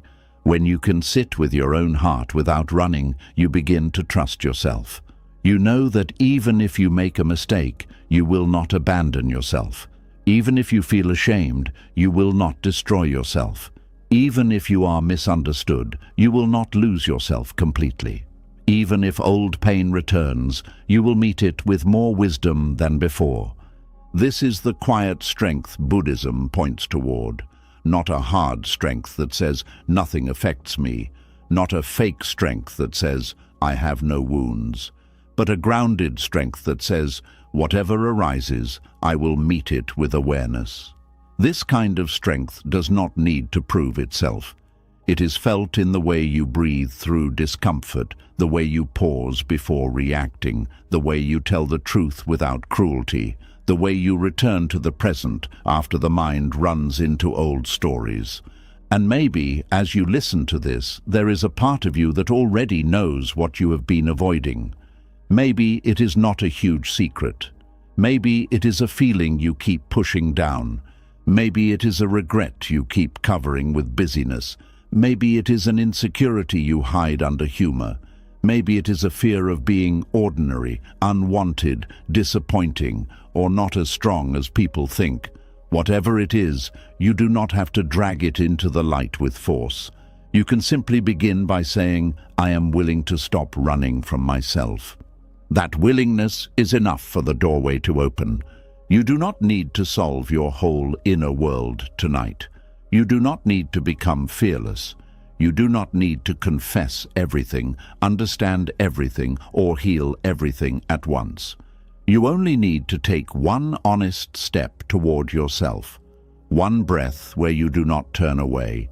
One moment where you stop pretending. One gentle recognition that says, yes, this is here, and I can meet it. The Buddhist practice of meeting yourself without flinching is really the practice of becoming your own safe place. Not because you are perfect, but because you are present. Not because you never feel shame, but because shame no longer has to live alone in the dark. Not because you never regret, but because regret can become wisdom instead of a prison. Not because insecurity disappears, but because you no longer let it write your identity. You stop running from the human parts of you and begin to hold them inside awareness. And when you can meet yourself this way, the false self begins to lose its power. Because you no longer need to hide behind a perfect image. You no longer need to perform worthiness so nobody sees the wound. You no longer need to become someone else just to feel safe in the eyes of others. The more you can sit with the truth of who you are, the less you need the mask that was built to protect you from rejection. And that is where the next lesson begins. With the false self you created to be accepted, and the freedom that comes when you finally stop performing your worth. And once you begin to meet yourself without flinching, something strange starts to happen. You begin to notice how much of your life was not truly lived from your real self, but from a version of you that was carefully built to avoid rejection. a version that learned what to hide, what to show, when to smile, when to stay quiet, when to be useful, when to be impressive, and when to disappear. That version may have helped you survive, but it may also be the reason you feel so tired. There is a deep exhaustion that comes from being loved for a version of you that is not fully true. You may be accepted, but not relaxed. You may be praised, but not peaceful. You may be included, but still feel lonely. Because somewhere inside, you know you are not simply being, you are performing, and the performance may be so old that you no longer call it performance. You call it your personality. You call it being nice. You call it being strong. You call it being mature. You call it being easy to love. But beneath it, there may be a hidden fear whispering, if they see the real me, they may leave. This is how the false self is born. Not always from vanity, not always from dishonesty, and not because a person is fake in a simple way. Many times the false self is born from pain. It is born the first time a person learns that their real feelings are too much for others. It is born when honesty brings punishment instead of understanding. It is born when a child discovers that being quiet gets more approval than being expressive. It is born when a person is loved more for achievement than for presence. It is born when rejection teaches the nervous system, do not show everything. Hide the parts that may cost you love. So the heart becomes strategic. It studies people. It learns what earns warmth and what invites distance. It learns which version of itself is safe in which room. Around one person, it becomes funny. Around another, it becomes silent. Around another, it becomes helpful. Around another, it becomes successful. Around another, it becomes hard and untouchable. Around another, it becomes soft and agreeable. The person may not even realize they are changing shape. They are only trying to stay connected. The tragedy is that what begins as protection can become a prison. The mask that once helped you survive rejection can later block the love you truly want. Because real love cannot reach a self that is always hiding behind performance. Real connection requires some level of truth. Not every detail of your life must be shown to everyone, but if nobody ever meets the real you, then even in a crowd, you will feel alone. You will keep wondering why love does not satisfy you, when the deeper truth is that love is touching the costume, not the wound beneath it. Buddhist wisdom asks you to look at this with compassion, not shame. The false self is not something to hate, it is something to understand. It was built by causes and conditions. It was shaped by fear, family, culture, rejection, praise, punishment, comparison, disappointment, and the human need to belong. When you see this clearly, you stop asking, "Why am I like this?" with disgust and begin asking, "What was I trying to protect?" That question opens a door. Maybe you became the strong one because weakness was not safe. Maybe you became the funny one because sadness made people uncomfortable. Maybe you became the helper because being needed felt better than being ignored. Maybe you became the perfect one because mistakes were treated like failure. Maybe you became the quiet one because speaking your truth led to conflict. Maybe you became the impressive one because ordinary love was not offered freely. Maybe you became the agreeable one because disagreement once threatened connection. Each mask has a history. Each performance has a wound behind it. This is why healing cannot begin by simply saying, "Just be yourself." That phrase sounds beautiful, but for many people it is not easy. If the real self was once rejected, punished, mocked, controlled, compared, or ignored, then being yourself may not feel freeing at first. It may feel dangerous. The body may tighten. The voice may shake. The mind may panic. You may want to tell the truth, but something inside says, "Be careful. This is how people leave." So the work must be gentle. You do not rip the mask off with violence. You learn why it was created, thank it for protecting you, and slowly teach the body that truth is no longer the same as danger. This is the Buddhist way. Awareness before release. You cannot release what you do not see, and you cannot truly see what you keep judging. If you attack the false self, it will only hide deeper. But if you observe it kindly, it begins to loosen. You notice when your voice changes to please someone. You notice when you say yes while your body says no. You notice when you exaggerate your success because you fear being seen as small. You notice when you hide your pain because you want to remain admired. You notice when you become overly calm, not because you are at peace, but because you are afraid of being called difficult. These moments of noticing are not failures. They are awakenings. Every time you see the performance clearly, you are already a little less trapped by it. Before awareness, the mask feels like you. After awareness, the mask becomes something you are wearing, and what you are wearing can be removed, softened, or chosen consciously. A false self often survives through constant monitoring. You monitor how people see you. You monitor your tone. You monitor your face. You monitor your words. You monitor whether you are being too emotional, too quiet, too needy, too confident, too honest, too ordinary, too visible, or too much. This is why social life can feel draining even when nothing bad happens. You are not only talking, you are managing an image. You are not only listening, you are calculating safety. You are not only present, you are editing yourself in real time. And because this editing happens so quickly, it can feel normal. But the body pays the price. The shoulders stay tense. The breath becomes shallow. The mind replays conversations later. You ask yourself, did I say too much? Did I sound foolish? Did they notice? Did I offend them? Did I seem weak? This is not simple overthinking. It is the nervous system trying to protect the false self from being exposed. It is exhausting because you are trying to control something you can never fully control, another person's perception. Buddhism teaches that clinging creates suffering, and clinging to an image of yourself is one of the heaviest forms of clinging. You cling to being seen as good, so criticism hurts like an attack on your existence. You cling to being seen as strong, so vulnerability feels shameful. You cling to being seen as intelligent, so not knowing becomes terrifying. You cling to being seen as kind, so setting boundaries feels cruel.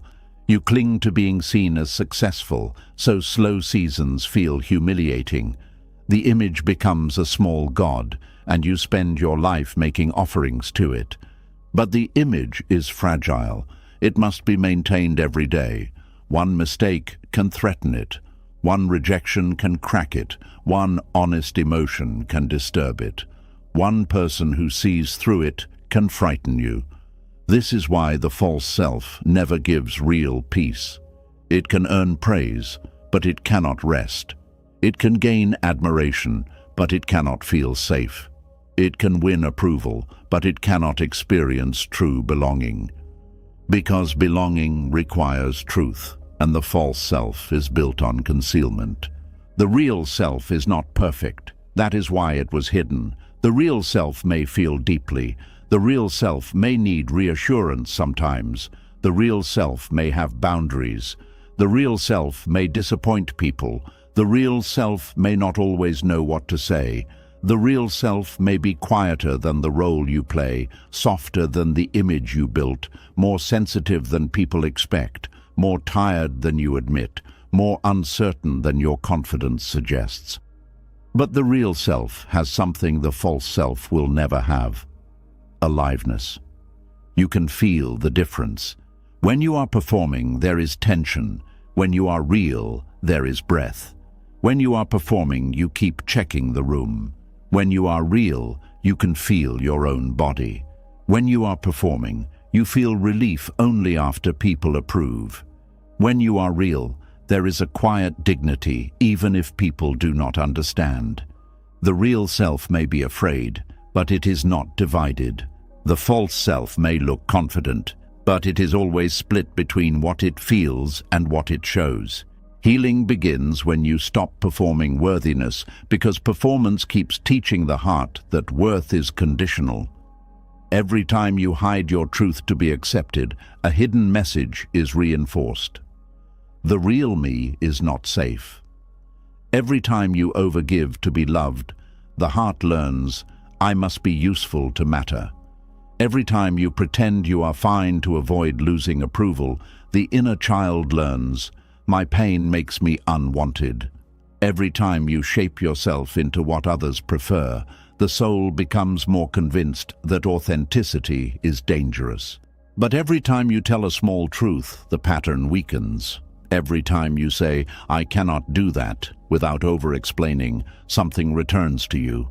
Every time you admit, I do not know, without shame, something softens. Every time you let someone see your honest feeling without turning it into a performance, the real self gets a little more air. Every time you choose integrity over approval, you remind your nervous system that rejection may hurt, but self-abandonment hurts deeper. This is not a call to become careless with people. Being real does not mean saying everything you think. It does not mean using honesty as a weapon. It does not mean becoming rude and calling it authenticity. Buddhist truth is joined with compassion. Right speech asks, is it true? Is it helpful? Is it timely? Is it spoken with a mind that does not wish to harm? So the goal is not to throw the mask away and become uncontrolled. The goal is to stop lying to survive relationships that require your disappearance. Some people will benefit from your false self. They may prefer the version of you that never says no, never disagrees, never asks for care, never reveals hurt, never challenges them, never changes. When you begin to heal, they may say, you are different. They may say, you have changed. They may say, you are becoming selfish. But sometimes what they call selfish is simply you returning to your own body. Sometimes what they call attitude is your voice coming back. Sometimes what they call distance is your boundary finally standing up. This is where courage is needed, because healing the false self will not always make you more liked. It may make you more honest. It may reveal which relationships were built on your performance and which ones can hold your truth. Some people loved your usefulness, not your being. Some loved your silence, not your depth. Some loved your agreement, not your mind. Some loved your mask, not your face. This realization can hurt, but it also frees you. Because losing acceptance that required self-abandonment is not true loss. It is painful release. Buddhist detachment helps here. Detachment does not mean you stop caring. It means you stop clinging to acceptance at the cost of truth. You can love people and still let them be disappointed. You can respect people and still not become what they demand. You can value connection and still refuse to disappear for it. This kind of detachment is not cold. It is clean. It allows love to breathe without control, fear, or performance. To begin releasing the false self, you must become intimate with your own inner signals. The body often knows when you are being false before the mind admits it. You may feel a tightening when you say yes. You may feel heaviness after pretending. You may feel resentment after overgiving. You may feel numb after hiding your pain. You may feel small after laughing at something that hurt you. These are not random feelings. They are messages from the real self, knocking from behind the door. Listen to them gently. Ask yourself, where did I leave myself today? This question is simple, but it can reveal a lifetime. Did you leave yourself when you agreed to something that violated your peace? Did you leave yourself when you pretended not to care? Did you leave yourself when you performed confidence while needing comfort? Did you leave yourself when you chased someone's approval after your body already felt unsafe? Did you leave yourself when you made your needs smaller so someone else would not feel uncomfortable? Then ask the next question. What would returning to myself look like in this moment? Not dramatically, not perfectly, just honestly. Maybe returning to yourself means resting. Maybe it means telling the truth. Maybe it means not sending the message. Maybe it means apologizing. Maybe it means saying no. Maybe it means admitting you are hurt. Maybe it means allowing yourself to be seen without decorating the wound. Maybe it means choosing silence because speech would be performance, not truth. Buddhist practice brings you back to the present because the false self often lives in fear of future rejection. What if they leave? What if they judge me? What if they think I am difficult? What if I am no longer special? What if I disappoint them? The mind jumps ahead and starts building protection, but when you return to the breath, you come back to what is real now. You may notice, right now, I am safe enough to be honest with myself. Right now, I can feel this fear without obeying it. Right now, I do not need to build a whole identity around someone else's possible reaction. This present moment awareness is powerful because the false self feeds on imagined danger. It uses old wounds to predict future pain. If someone once rejected your truth, the false self says, never show truth again. If someone once mocked your softness, it says, become hard. If someone once used your vulnerability against you, it says, never need anyone. These rules may feel protective, but they also keep you trapped in the past.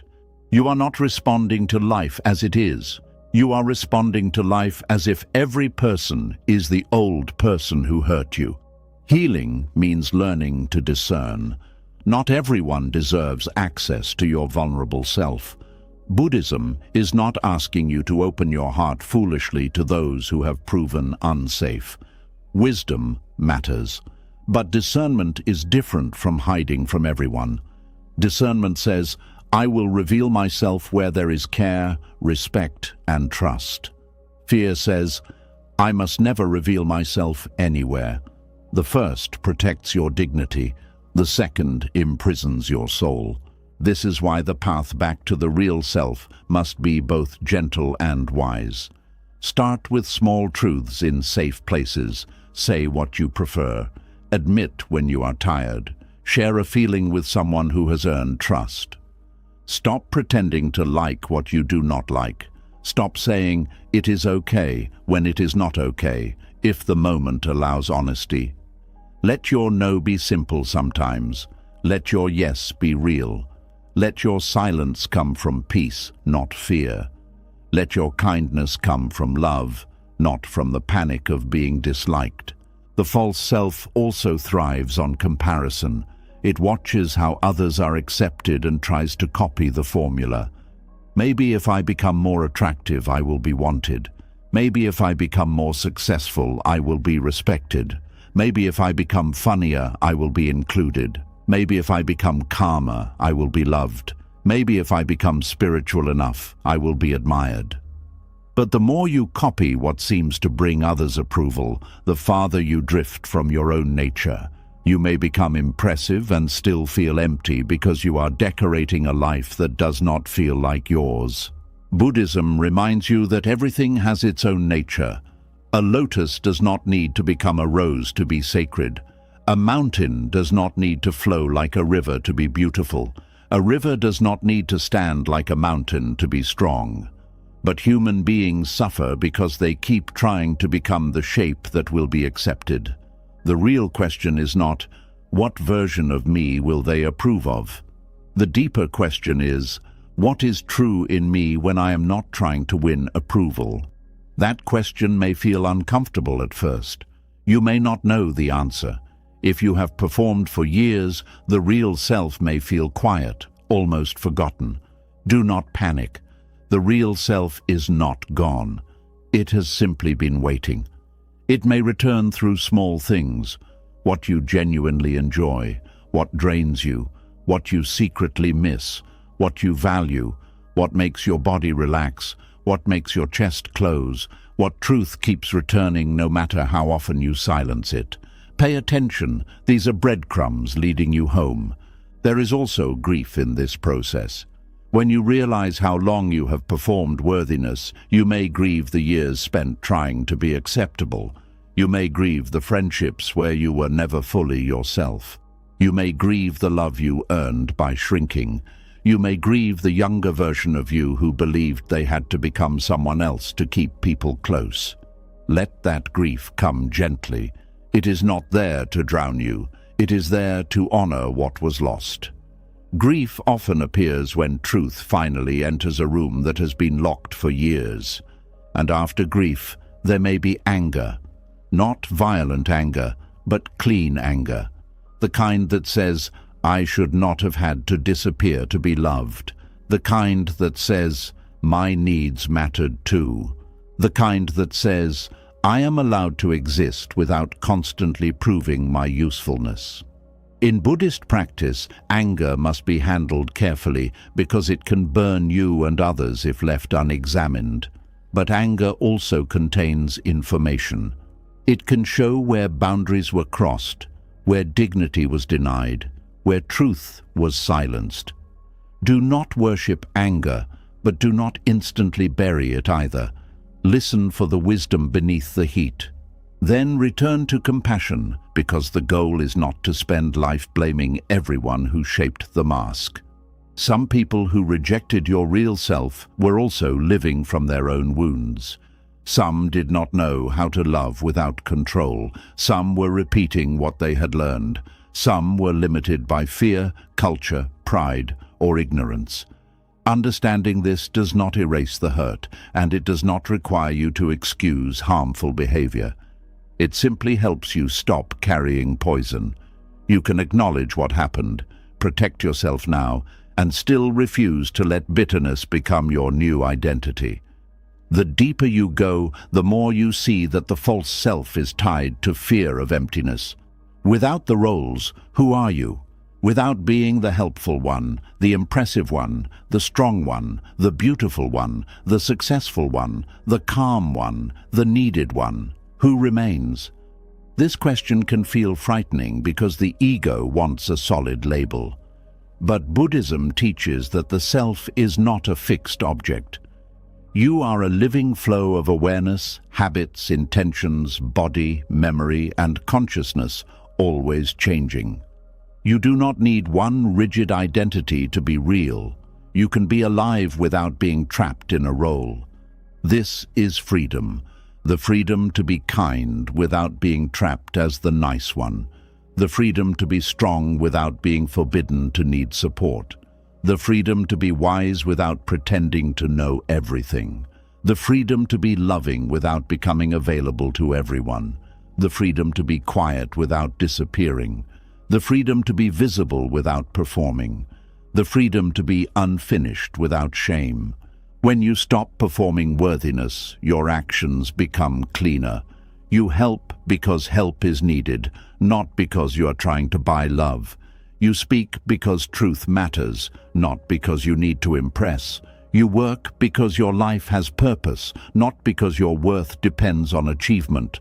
You rest because your body is sacred, not because you have finally earned rest through exhaustion. You love because the heart is open, not because you are trying to secure your place in someone's life. This is what Buddhism means by right intention. The outer action may look ordinary, but the inner source changes. Instead of moving from fear, you begin moving from awareness. Instead of asking, "How do I look?" you begin asking, "Is this true? Is this kind? Is this necessary? Is this aligned?" That shift slowly dissolves the false self, because the false self cannot survive where awareness and integrity are strong. There will still be moments when the old mask returns. Do not turn that into failure. Sometimes, around certain people, old versions of you will wake up automatically. You may suddenly become small around family. You may become overly pleasing around authority. You may become impressive around people you want to admire you. You may become silent around those who once dismissed you. This does not mean you have not healed. It means the body remembers. Meet that memory with patience. Notice it. Breathe. Choose one small act of truth. That is the practice. The goal is not to destroy every mask overnight. Some roles are useful. We all adapt to situations. You do not speak to a stranger the same way you speak to a close friend. You do not reveal everything in every room. Healthy adaptation is natural. The problem is not adaptation. The problem is self-abandonment. The problem is when you must become false to feel safe, loved, or valuable. The problem is when the mask becomes so tight that you forget your own face. So begin loosening it, not with drama, but with honesty. Notice the places where your smile is a shield. Notice the places where your silence is fear. Notice the places where your kindness is a bargain. Notice the places where your confidence is armor. Notice the places where your busyness is avoidance. Notice the places where your spirituality is another way to look healed instead of being truthful. This noticing is not condemnation. It is the lamp coming on. And when the lamp comes on, you may finally see the real self sitting quietly in the corner, not angry, just tired. Tired of being hidden, tired of being edited, tired of being told it is too much, not enough, too sensitive, too ordinary, too needy, too honest, too soft. And this real self does not need a grand speech from you. It needs your presence. It needs you to stop sending it away every time approval is on the line. It needs you to choose it in small daily ways until it believes you will no longer abandon it. This is where worth begins to feel different. Not like a performance, not like a reward, not like something you must earn by becoming pleasant, useful, successful, or easy to love. Worth begins to feel like a quiet home inside your own being. You may still enjoy acceptance, but you no longer worship it. You may still feel rejection, but you no longer let it define your entire identity. You may still wear certain roles in certain places, but you know how to return to yourself afterward. You know the mask is not your face, and the more you return, the more peaceful your life becomes. Not because everyone approves of you, but because you approve of your own honesty. Not because rejection disappears, but because rejection no longer has the power to make you betray yourself. Not because you become perfectly fearless, but because fear is no longer the architect of your personality. This is a deep healing. This is the moment you stop acting like a person who must convince the world of your value and start living like someone who remembers they were never empty to begin with. The false self was built to survive rejection, but the real self is where freedom lives. And once you begin to come home to that real self, another truth starts to appear. The feeling of not being enough did not begin today. It did not come from nowhere. It was planted through old moments, old wounds, old experiences, and old meanings your mind carried forward as if they were facts. And that is where the next lesson opens, with the understanding that feeling not enough is often not the truth of who you are, but a memory your heart has mistaken for reality. And once you understand that the false self was built to survive rejection, another question begins to rise quietly inside you. Who taught you that you needed a false self in the first place? Where did the feeling begin? When did your mind first decide that being yourself was not safe enough, good enough, lovable enough, or worthy enough? Because the feeling of not enough may seem like a fact today, but many times it is not truth speaking. It is memory speaking with the voice of truth. There are wounds that do not stay in the past just because time has moved forward. They follow people quietly. They enter the way a person thinks, chooses, loves, speaks, waits, hopes, and protects themselves. A moment that lasted only a few minutes can become a belief that lasts for years. A sentence someone said when you were young can become the voice you hear every time you make a mistake. A rejection that happened long ago can become the fear behind every new relationship. This is how the past hides inside the present. You may think you are reacting to what is happening now, But sometimes you are reacting to what happened before. Someone gives you a short reply, and your body feels abandoned. Someone corrects you gently, and your mind hears humiliation. Someone is chosen over you, and suddenly you feel small, unseen, and unwanted. Someone does not praise your effort, and your heart feels like it has failed. But if you look closely, the pain may be older than the moment. The present only touched a place that was already bruised. This is why feeling not enough can be so confusing. You may have evidence that you are growing. You may have people who care about you. You may have survived difficult things. You may have done good work, shown kindness, helped others, learned lessons, and carried burdens nobody saw. But still, one small trigger can make you feel like you are nothing. Why?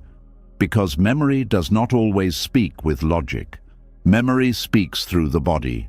It speaks through tightness, fear, shame, panic, withdrawal, overthinking, and the sudden need to prove yourself again. Buddhist awareness teaches you to pause before believing the first story the mind tells. This is very important because the wounded mind can make an old belief look like a fresh truth. It says, "They ignored you because you are not important." It says, "You failed because you are not capable." It says, "They left because you are not lovable." It says, "You are behind because something is wrong with you." But awareness asks, is this true right now, or is this an old wound being awakened? That question can open a space inside suffering. Most people live for years without asking that question. They feel something strongly, so they assume it must be true. But a feeling can be real without being accurate. Your fear is real, but the danger may not be present.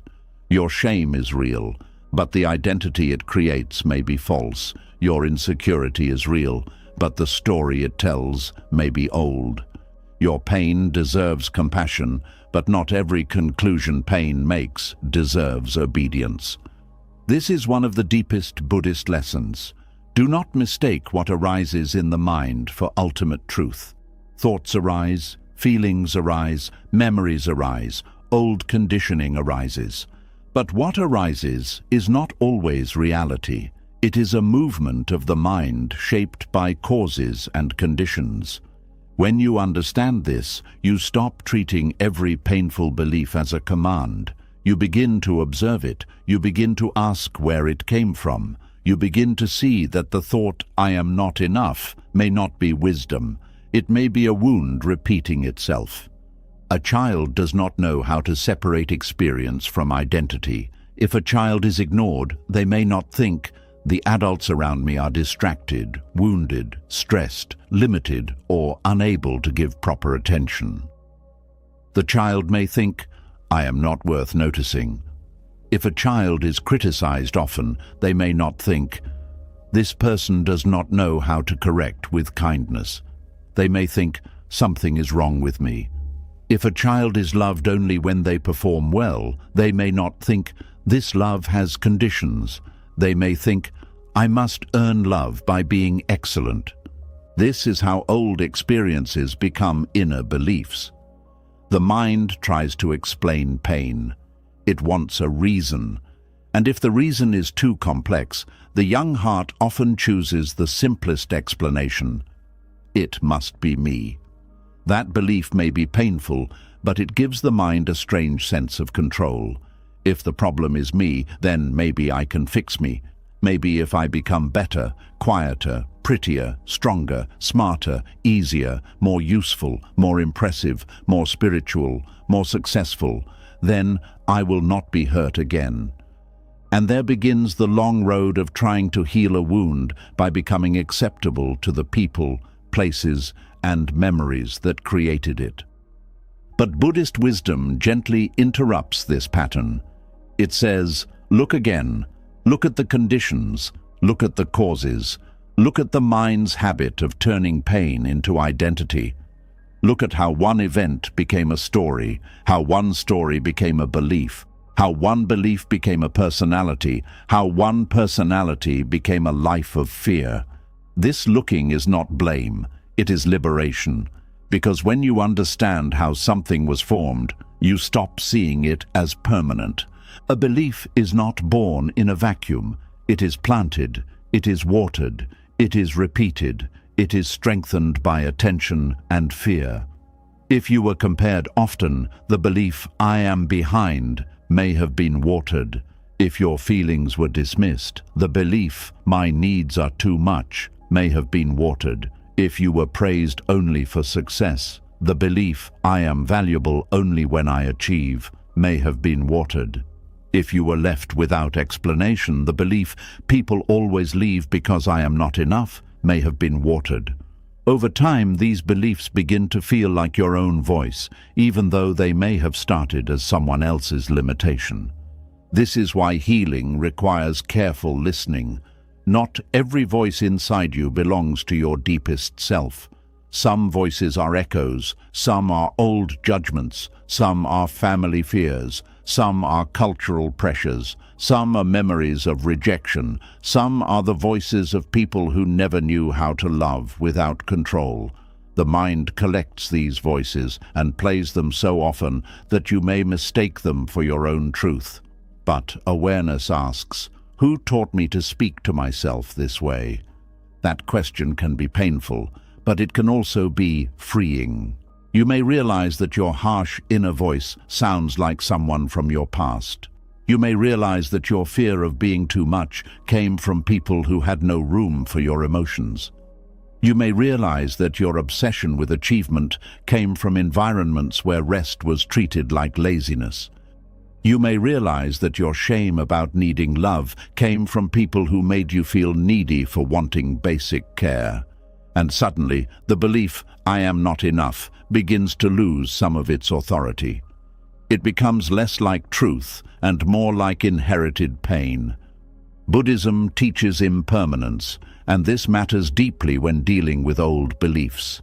The mind says, "This is who I am." Awareness says, "This is a condition that has been repeated." The mind says, "I will always feel this way." Awareness says, "This feeling has arisen, and what arises can pass." The mind says, "My past proves my worth." Awareness says, "The past shaped my experience, but it is not the whole of reality." Impermanence does not erase what happened, but it stops the past from pretending to be eternal. When you sit in meditation, you begin to see how thoughts come and go. A memory appears, then fades. A fear appears, then shifts. A sensation rises, then changes. A story pulls you in, then loses strength when observed. This is not just a calming exercise, it is training in truth. You learn that the mind is not a solid wall, it is more like weather passing through the sky. Some weather is heavy, some weather is frightening, some weather returns often, but the sky is not destroyed by the clouds. The thought, "I am not enough," may be a dark cloud that has returned many times, but it is still not the sky. It is still not the full truth of your being. It is a mental formation shaped by conditions. This does not mean you should hate it. It means you should stop worshipping it. You can bow to the pain behind it without believing the lie inside it. You can say, "I see that this thought is here. I see that it has history. I see that it hurts, but I do not have to build my identity around it." This is the difference between being caught in memory and being aware of memory. When you are caught in memory, the past feels like the present. You react as if the same danger is happening again. You defend, please, hide, freeze, chase, over-explain, or collapse. But when you are aware of memory, you can feel the old pain and still remain connected to now. You can say, "This moment reminds me of something, but it is not the same moment. This person is not every person who hurt me. This silence is not always abandonment. This mistake is not the end of my worth." That kind of awareness takes practice because old conditioning does not disappear just because you understand it once. The mind has habits. If a path has been walked for years, the grass is flat there. The brain returns to what is familiar. So when something happens, your old belief may activate quickly. Before you can think clearly, the body may already feel the old fear. This is not failure, it is conditioning. And conditioning can be softened through repeated awareness. Each time the old belief appears and you do not immediately believe it, the pattern weakens a little. Each time shame says, "This proves you are not enough," and you answer, "This is an old story," the chain loosens. Each time the body panics and you return to the breath, you teach it a new response. Each time you separate fact from memory, the present becomes clearer. This is slow work, but it is real work. One practical Buddhist way to do this is to name what is happening. When the feeling of not enough rises, do not rush to fight it. Say gently, "A memory is being touched," or "Old shame is arising," or "The mind is telling an old story." These simple words create distance. They remind you that you are not inside absolute truth. You are watching a conditioned reaction. This distance is not cold. It is compassionate. It gives you room to respond wisely. Then ask, what are the facts of this moment? Not the fears, not the old meanings, the facts. Someone did not reply yet. That is a fact. They hate me is a story. You made a mistake. That is a fact. I am useless is a story. Someone chose a different path. That is a fact. I am not wanted anywhere is a story. You are struggling today. That is a fact. I will never heal is a story. This practice may sound simple, but for a wounded mind, it is powerful. It brings you back from the haunted house of memory into the room of reality. Another part of the practice is learning to feel the emotion without accepting the identity. You can feel shame without becoming shame. You can feel rejection without becoming rejected as a person. You can feel loneliness without deciding you are unlovable. You can feel fear without deciding danger is everywhere. This is emotional maturity in Buddhist practice, allowing the experience to pass through without turning it into self. The ego wants to make everything about identity. If something good happens, it says, "I am special." If something painful happens, it says, "I am worthless." But Buddhism invites you into a wider view. Experiences arise because of many causes and conditions. Not everything is a statement about who you are. Someone's inability to love you well may be about their wounds. Someone's criticism may be about their perception. A failure may be about timing, preparation, support, or circumstance. A rejection may be about mismatch, fear, preference, or life direction. But the wounded mind says, "No, it is all because I am not enough." Awareness says, "Let me look more deeply." Looking more deeply does not mean avoiding responsibility. If you harmed someone, you take responsibility. If you made a poor choice, you learn. If a pattern is hurting your life, you work with it. But responsibility is different from turning everything into proof of personal defect. You can be responsible without being condemned. You can learn without becoming the mistake. You can repair without wearing shame as your name. This is where Buddhist compassion becomes essential. When an old memory rises, the first instinct may be to judge yourself for still being affected. You may say, "Why am I still hurt by this? Why am I still insecure? Why can't I just move on?" But this adds suffering. Pain does not heal faster because you insult it. A wound does not close because you are embarrassed by it. The heart heals when it is met with patience, honesty, and care. Sometimes you must speak to the wounded part of you as you would speak to someone you love. Not with pity, but with understanding. Of course this hurts. Of course this feels familiar. Of course you are scared. You learned this long ago, but we are here now. We are not back there. We can breathe. We can see clearly. We do not have to live from that old belief anymore. These words may feel simple, but they begin to build inner safety. Inner safety is important because the nervous system does not release old beliefs just because the mind says that is not true. You may know intellectually that you are enough, but still feel unworthy in the body. That does not mean you are failing. It means healing must reach deeper than thought. You must give the body repeated experiences of safety, truth, boundaries, and self-respect.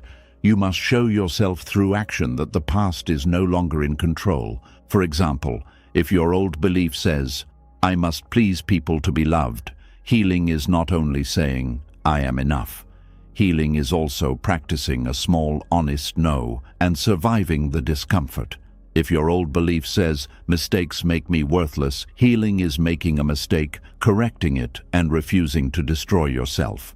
If your old belief says, "My needs are too much," healing is expressing one need to a safe person and allowing yourself to receive care. If your old belief says, "I must be chosen to matter," healing is staying with yourself when someone does not choose you. This is how the past loses power, not by being erased, but by being contradicted through mindful living. Every new conscious action becomes evidence for the heart. It says, maybe I can be honest and still be safe. Maybe I can fail and still be worthy. Maybe I can be unseen by one person and still exist fully. Maybe I can feel pain without becoming the old story. Buddhist awareness also teaches you to see that memory is not always complete. The mind often remembers pain in sharp pieces.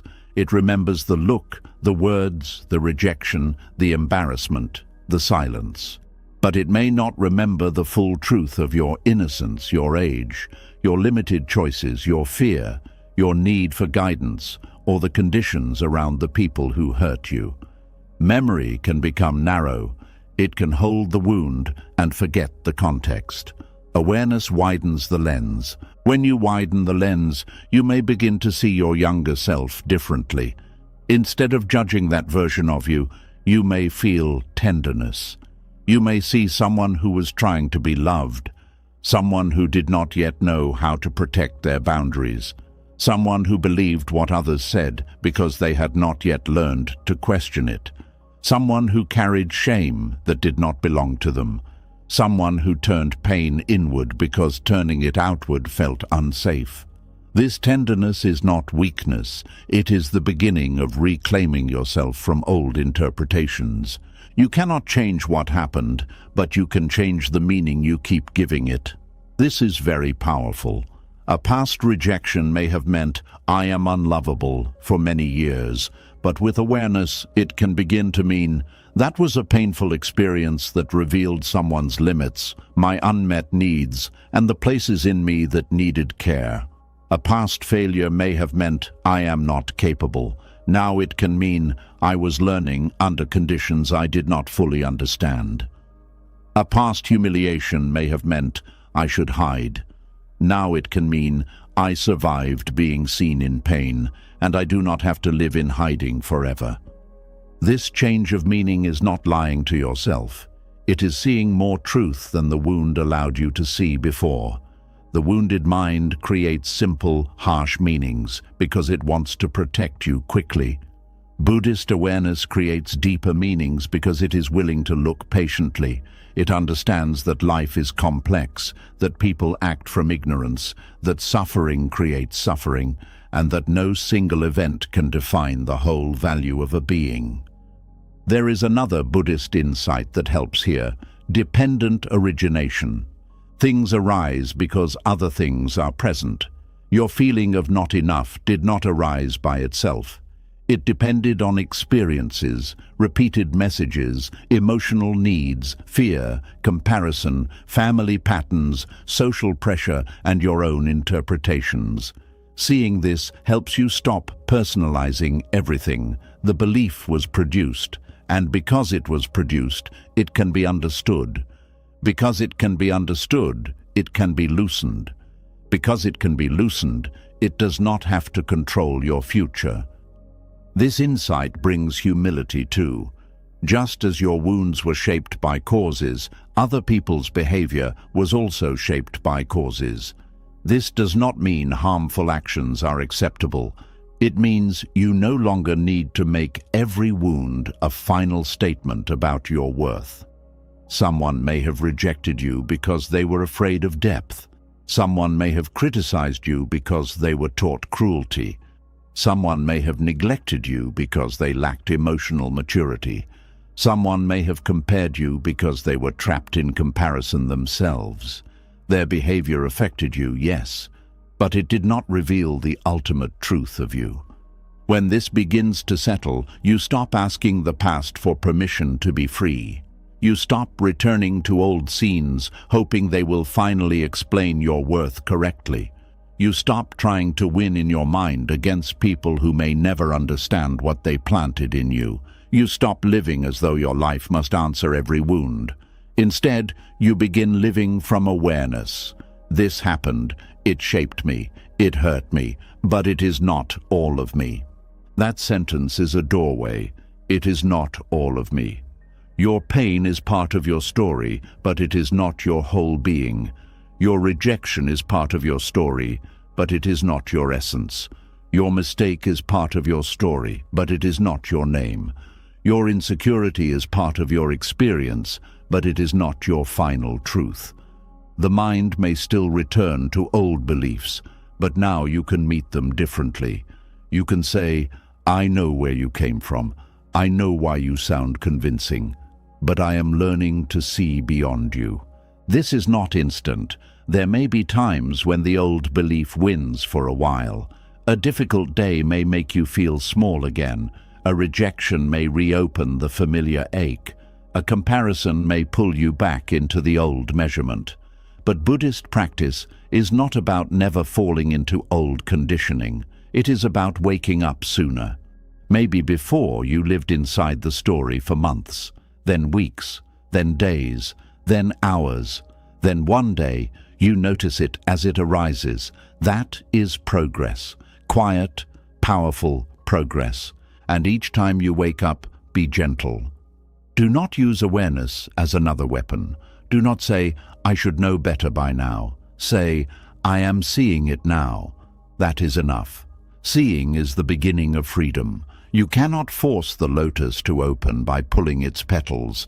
You create the conditions, and slowly it opens.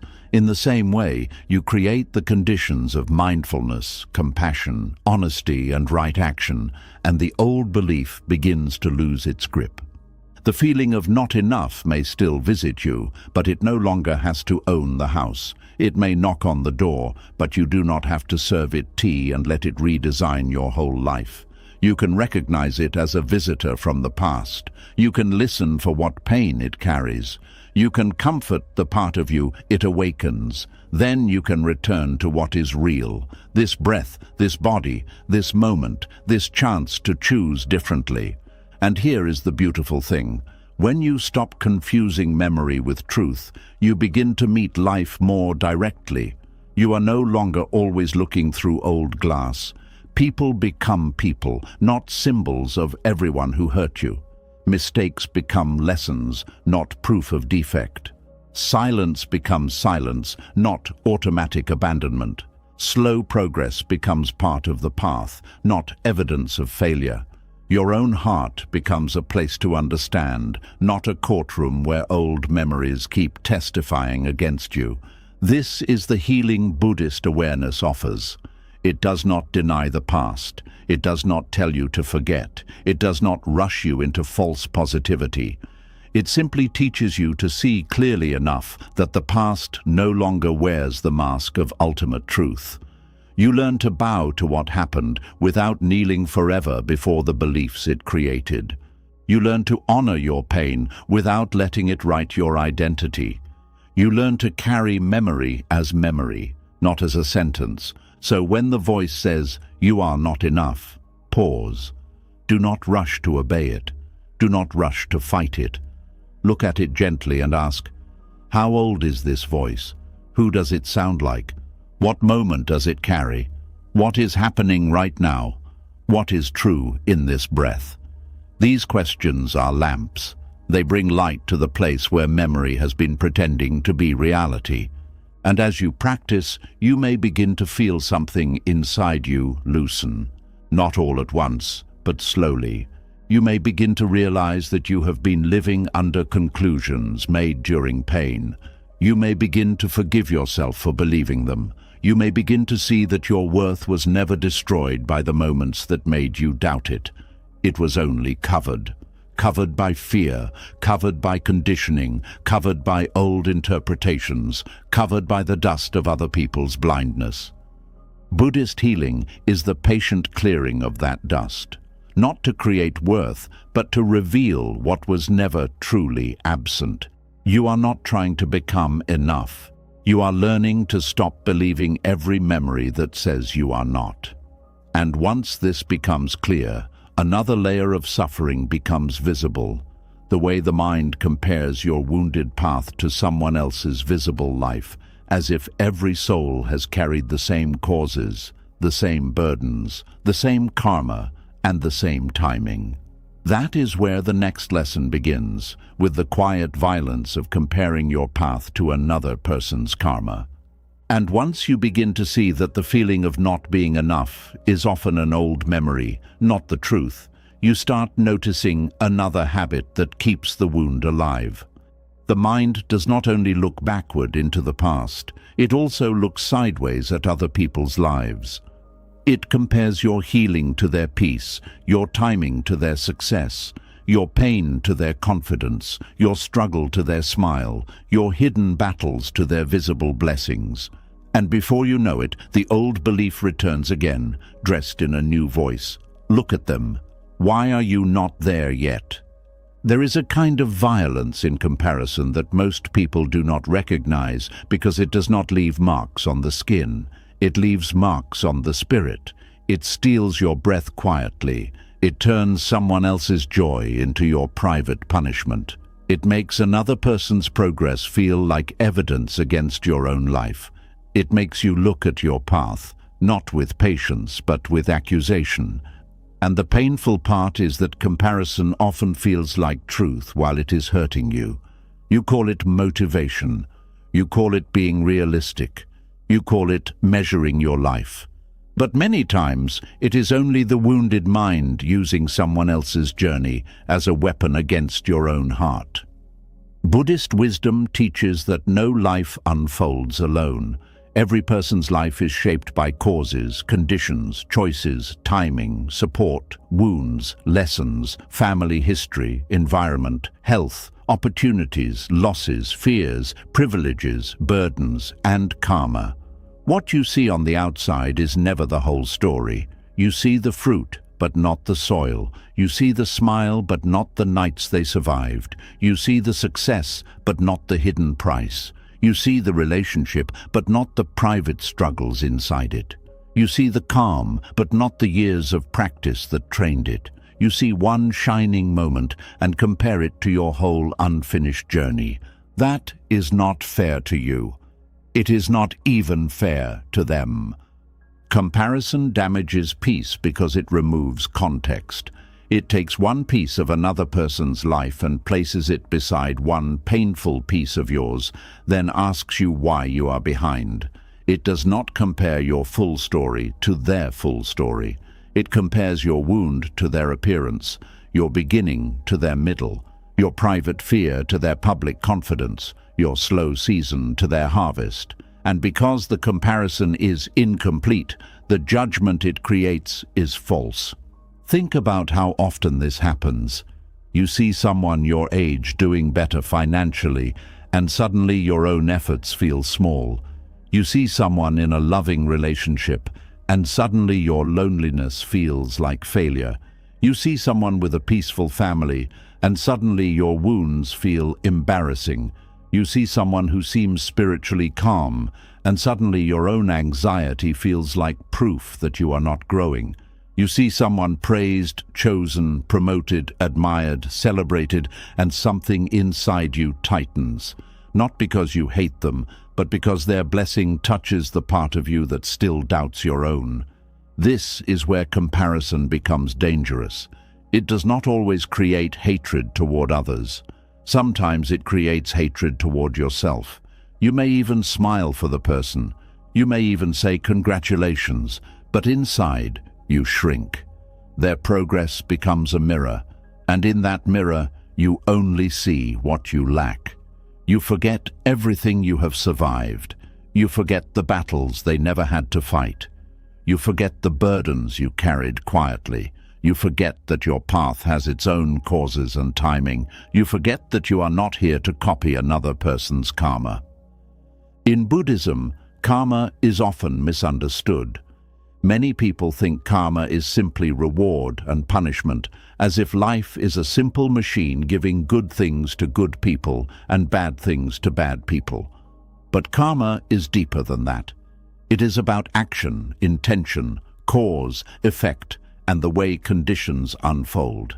Your present life is shaped by countless causes. Some you chose, some you inherited, some you were thrown into, some you did not understand at the time, and some you are only now becoming aware of. Another person's life is shaped by their own web of causes. So when you compare your path to theirs, you are comparing two completely different streams and asking why the water does not move the same way. A river flowing through rocks does not move like a river flowing through open land. A seed planted in shade does not grow like a seed planted in full sun. A person raised with encouragement may move through life differently from a person raised with fear. A person who was supported may take risks more easily than a person who had to survive alone. A person whose nervous system learned safety early may trust love differently from a person whose nervous system learned abandonment. A person whose pain was understood may speak freely, while another person may need years just to find their voice. So when you ask, "Why am I not like them?" you may be ignoring the conditions that shaped you. You may be judging yourself for not blooming in soil that was never gentle. You may be blaming your heart for moving slowly when it spent years protecting itself. You may be accusing your life of failure when, in truth, your life has been carrying weights that others cannot see. This does not mean you should use your past as an excuse to never grow. Buddhism does not teach helplessness. It teaches clear seeing. Clear seeing means you recognize your causes without becoming trapped by them. You say, "This shaped me," not "This must define me forever." You say, "My path has been different," not "I can never change." But you also stop punishing yourself for not having the same timing as someone whose conditions were not the same as yours. Comparison often comes from impatience with your own unfolding. You want the flower before the roots are ready. You want peace before the wound has been understood. You want confidence before safety has been built. You want success before your inner foundation is steady. You want love before you have stopped abandoning yourself. You want the fruit because you see fruit on someone else's tree. But Buddhism asks you to respect the whole process, not only the visible result. A tree does not grow by looking at another tree and feeling ashamed. It grows by receiving what it needs, releasing what blocks it, and staying rooted in its own nature. Human beings suffer because the mind is always looking away from its own roots. Instead of asking, "What does my life need now?" we ask, "Why does their life look better?" Instead of asking, "What lesson is my path teaching me?" we ask, "Why did they arrive before me?" Instead of asking, "What cause can I plant today?" we ask, "Why am I not already harvesting?" This is how comparison steals the present. It pulls you out of the only place where change is possible. You cannot live in someone else's timing. You cannot heal through someone else's body. You cannot borrow another person's karma. You cannot enter another person's life and take their exact causes. You can only return to your own breath, your own choices, your own awareness, your own next right step. That may sound small, but it is where power lives. The mind that compares is rarely at peace because it keeps creating imaginary races. Who is ahead? Who is behind? Who is more loved? Who is more beautiful? Who is more successful? Who is more wise? Who is more healed? Who has more attention? Who has more respect? But life is not a straight road with everyone starting at the same point and running toward the same finish line. Life is more like a forest with different paths, different weather, different obstacles, different seasons, and different lessons. Some paths are steep early and easier later. Some look beautiful from afar but are lonely inside. Some begin slowly and become strong with time. Some people arrive early at success and late at peace. Some arrive late at success and early at wisdom. You do not know the whole map of another person's life. You only see the part that is visible from where you stand. And the mind fills in the gaps with fantasy. It assumes they are happier. It assumes they are safer. It assumes they are more loved. It assumes their success feels as good on the inside as it looks from the outside. But you do not know what their heart carries.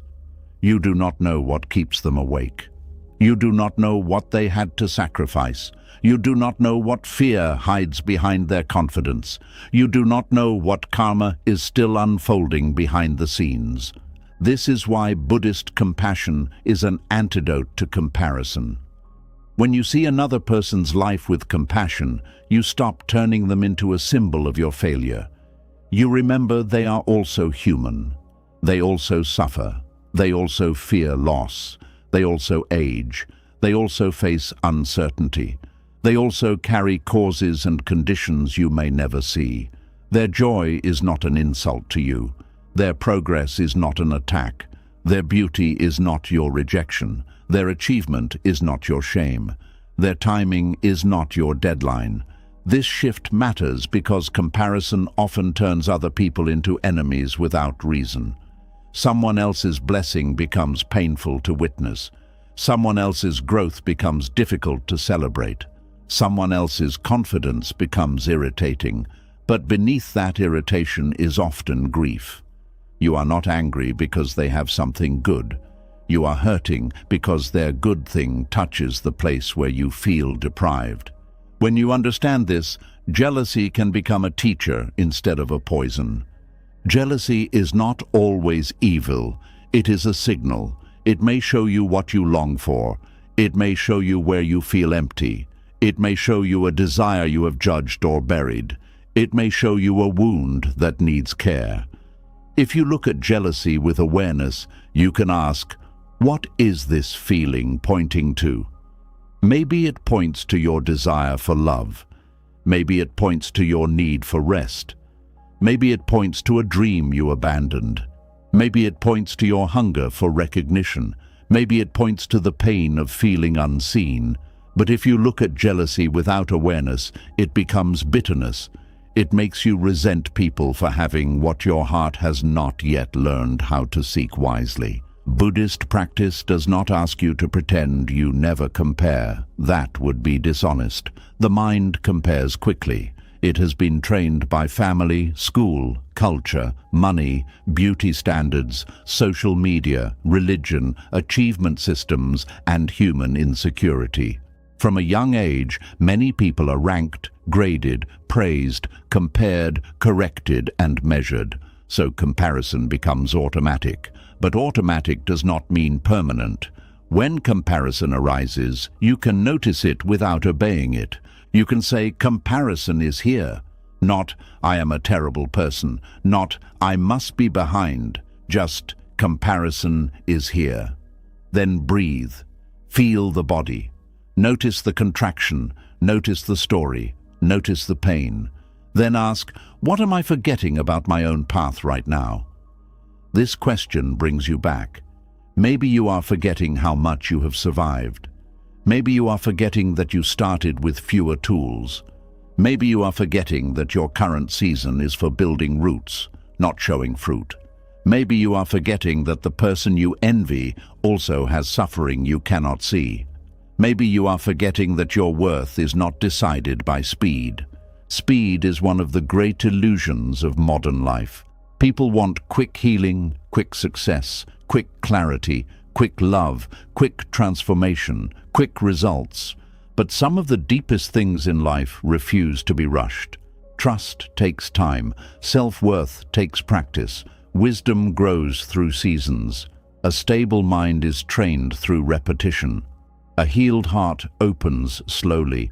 A meaningful life is not built only through sudden breakthroughs, but through quiet, consistent choices that nobody may applaud. Comparison hates this because comparison loves visible proof. It wants something to show. It wants evidence that you are not wasting time. It wants to say, look, I am becoming someone.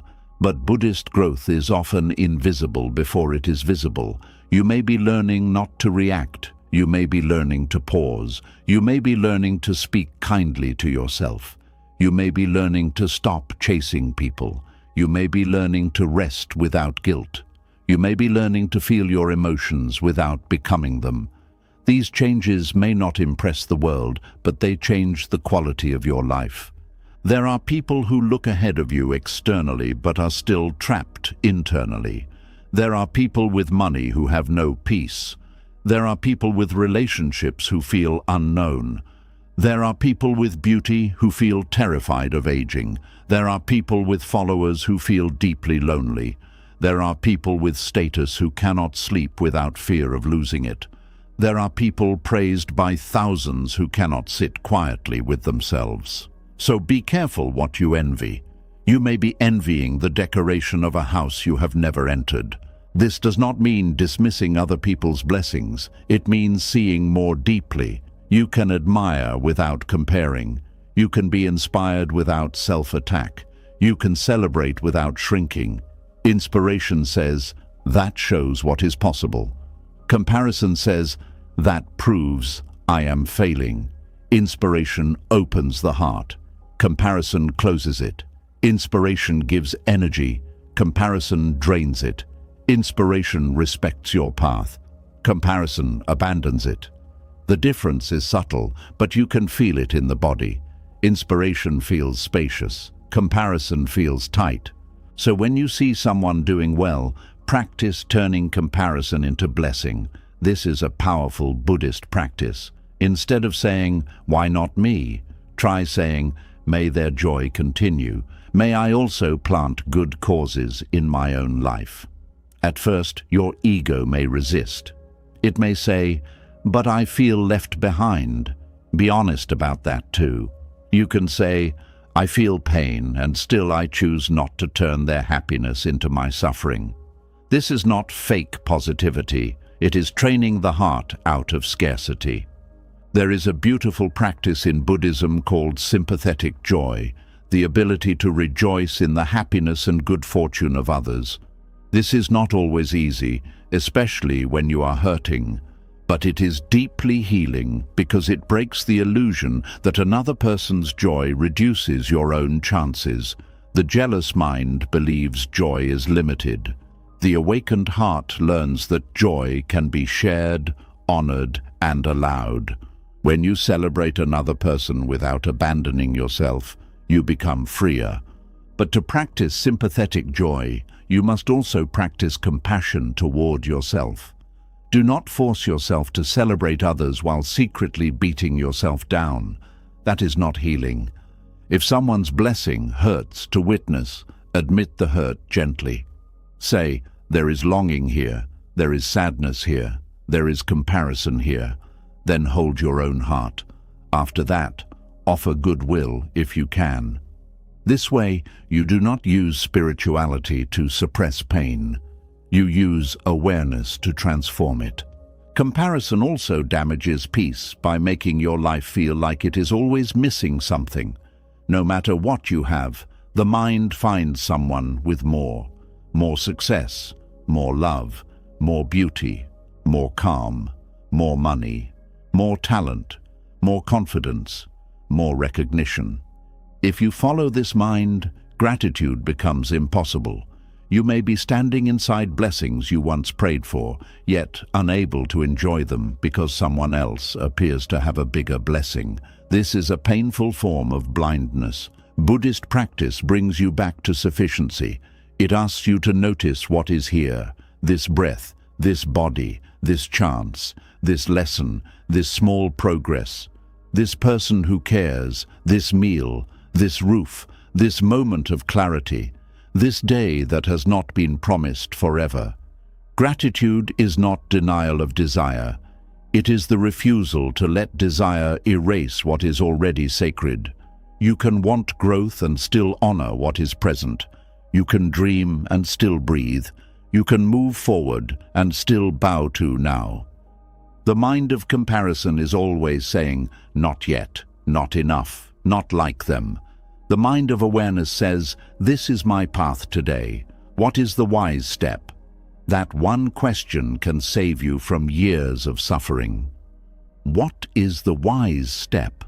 Not the impressive step, not the step that makes you look successful, not the step that proves something to people watching. The wise step.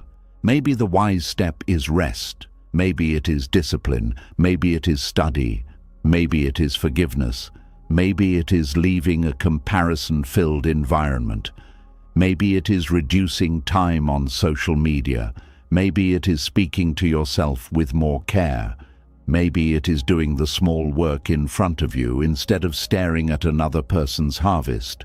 Your path becomes peaceful when you stop demanding that it look like someone else's path. Some people are given certain lessons early. Others learn them later. Some people learn independence before love. Some learn love before independence. Some learn success before humility. Some learn humility before success. Some learn loss early and compassion grows from it. Some learn comfort early and resilience later. Some are delayed because they are being deepened. Some are hidden because they are being rooted. Some are slowed down because the life they want requires a stronger inner foundation than they first understood. This is not always easy to accept. When you are in a slow season, it can feel like punishment. You may wonder why doors open for others and not for you. You may wonder why healing seems easier for someone else. You may wonder why your life carries so many detours. But from a Buddhist view, the question is not only, why is this happening to me? The deeper question is, what can this teach? What cause can I plant now? What suffering can become wisdom instead of bitterness? The answer may not come immediately. Some lessons are only understood later, but comparison blocks the lesson because it keeps your eyes on another person's paper. It is like sitting in a classroom, refusing to answer your own questions because you are angry that someone else got different ones. But your life is not asking you to solve their karma. It is asking you to awaken through your own, your disappointments, your delays, your longings, your mistakes, your strengths, your sensitivities, your relationships, your losses, your gifts, your timing. This is your material. This is your path of practice. There is dignity in accepting your own material, not resignation, but dignity. You stop saying, my life should be like theirs, and begin saying, this is the life in front of me. How do I meet it with awareness? That sentence brings power back, because while you may not control every condition, you can choose the quality of your attention. You can choose the seeds you plant.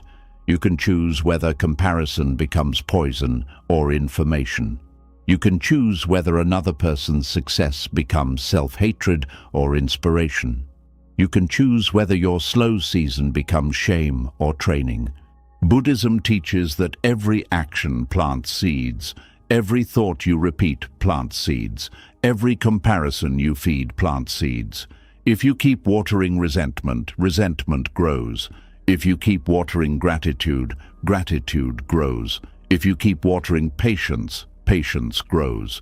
If you keep watering self-attack, self-attack grows. So ask yourself, when you compare, what seed are you watering? Are you watering wisdom or bitterness? Courage or despair? Discipline or self-hatred? Compassion or envy? The mind becomes the garden you keep tending. This does not mean you must never notice differences. Life has real differences. Some people have more support, more resources, more beauty according to social standards, more money, more opportunities, more confidence, more visible success. Denying this would be dishonest. Buddhism does not require blindness, it requires right understanding. Yes, differences exist, but difference is not a verdict. Difference is not destiny. Difference is not proof that your life has no value. Difference is part of the world of conditions. When you understand conditions, you stop turning everything into personal failure. If someone had more guidance, their confidence may make sense. If someone had more money, their opportunities may make sense. If someone had more emotional safety, their openness may make sense. If someone had fewer burdens, their speed may make sense. And if you had more pain, more confusion, more responsibility, more fear, or less support, your slower unfolding may also make sense. This is not excuse-making. This is truth with context. Context is mercy. Shame removes context. It says, you should be like them. Awareness restores context. It says, your life has different causes. What can you do now? This is how you become both compassionate and responsible. You do not deny your burdens, and you do not worship them. You see them clearly, then plant new causes where you can. This is where your self-worth becomes more stable. If your worth depends on being ahead, you will always be afraid. Someone will always be ahead in some area. If your worth depends on being admired, someone else will always be more admired somewhere. If your worth depends on being chosen first, there will always be rooms where you are not chosen. But if your worth rests in awareness, compassion, and the sacred fact of being alive, then comparison loses its throne. You may still feel it, but it does not rule you. A powerful practice is to bless your own path every morning before the world teaches you to compare. Before checking what others are doing, return to your own breath. Say, may I walk my path with wisdom. May I honor my timing. May I plant good causes today. May I not use another person's life to harm my own heart. This is simple, but it prepares the mind. It reminds you that your first relationship each day is with your own awareness, not with the noise of the world. Another practice is to limit what feeds comparison. Some environments are not neutral. They are designed to trigger lack. They show you beauty so you feel unattractive, wealth so you feel behind, romance so you feel unwanted, success so you feel ordinary, luxury so you feel poor, perfection so you feel flawed. You must be wise about what you consume. If something repeatedly makes you hate your life, do not call it harmless. Guarding the mind is not weakness. It is spiritual hygiene. The Buddha spoke often about guarding the senses because what enters the mind shapes the mind. What you keep looking at, listening to, and entertaining becomes part of your inner weather. If you constantly expose yourself to comparison, do not be surprised when your heart feels restless. This does not mean hiding from the world. It means choosing what supports clarity rather than craving. Peace is not only built by meditation, it is also built by what you stop feeding. You may also need to redefine success in a way that respects your karma. For one person, success may be building a company. For another, it may be learning to sleep without fear. For one person, success may be marriage. For another, it may be leaving a relationship where they kept disappearing. For one person, success may be public recognition. For another, it may be finally speaking kindly to themselves after years of inner cruelty. Do not let the world give you only one ruler to measure a life that contains many forms of courage. There are victories in your life that comparison will never recognize. The day you did not return to an old habit. The day you chose silence instead of over-explaining. The day you rested without calling yourself lazy. The day you felt jealousy and chose not to become bitter. The day you apologized honestly. The day you stopped begging someone to see you. The day you faced a memory without letting it define you. These are not small. These are seeds of liberation. Comparison laughs at quiet victories because it only respects what can be displayed. But Buddhism respects what reduces suffering. If an action brings more awareness, compassion, freedom, and truth, it matters, even if nobody sees it, even if it does not look impressive, even if it cannot be posted, praised, or measured. Some of the most sacred progress in life happens where no one claps. When you understand this, you begin to become loyal to your own path. Loyalty to your path does not mean you never learn from others. It means you do not abandon yourself while looking at them. You can study someone's discipline without hating your own beginning. You can admire someone's peace without shaming your anxiety. You can learn from someone's success without turning their timeline into your prison. You can be inspired by their light while still tending your own flame. And if you feel behind, remember this: being behind, according to whom? According to what clock?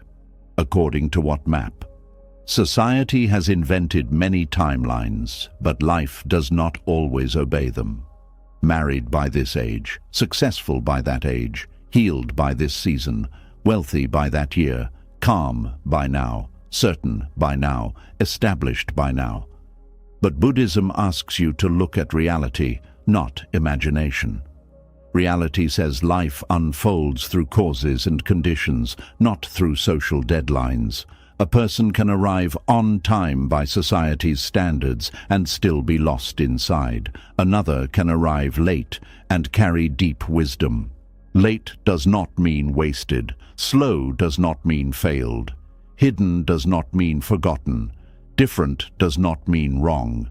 Your path may not be following the crowd because your lessons are not the crowd's lessons. Your heart may need a different rhythm. Your healing may require a different pace.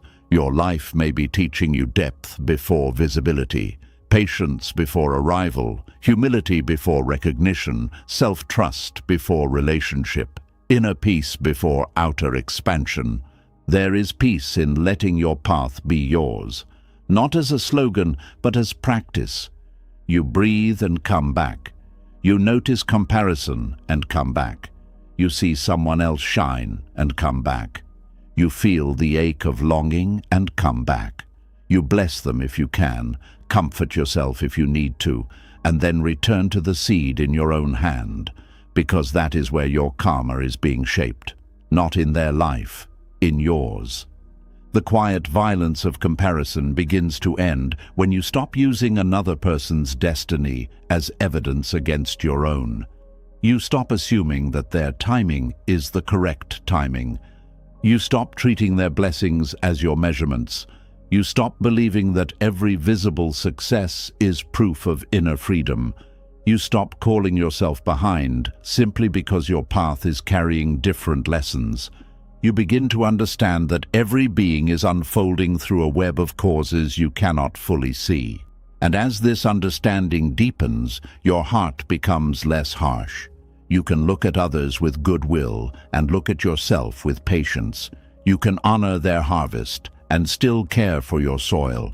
You can accept your slow places without shame. You can continue growing without turning life into a race. You can finally whisper to yourself, "My path is not wrong because it does not look like theirs." That sentence is a kind of medicine, because once you stop comparing your path to another person's karma, you are left with the simple truth of your own existence, not ranked, not measured, not placed above or below, just here, breathing, learning, becoming. And this opens the next wound that must be healed. The constant inner argument against being who you are, where you are, as you are. Because after comparison quiets down, the next practice is learning to stop fighting your own existence and finally allow yourself to be here. And when the noise of comparison begins to quiet, when you stop measuring your path against another person's karma, something even more personal rises to the surface. You are left alone with your own life, your own breath, your own body, your own history, your own pace. your own unfinished heart. And this is where many people discover that the deepest battle was never only with the world, it was with their own existence. The constant feeling that they should be different by now, somewhere else by now, stronger by now, healed by now, more beautiful by now, more successful by now, more lovable by now. And without noticing it, they have been living as if being themselves is a problem that must be solved before peace is allowed. There is a silent war many people wake up to every morning. It begins before they even speak. The eyes open and the mind starts arguing. Why am I still like this? Why is my life not better? Why do I feel this way? Why can't I be more disciplined? Why can't I be calm like other people? Why do I still care? Why do I still hurt? Why am I not enough? These questions may sound like reflection, but often they are not asked with kindness.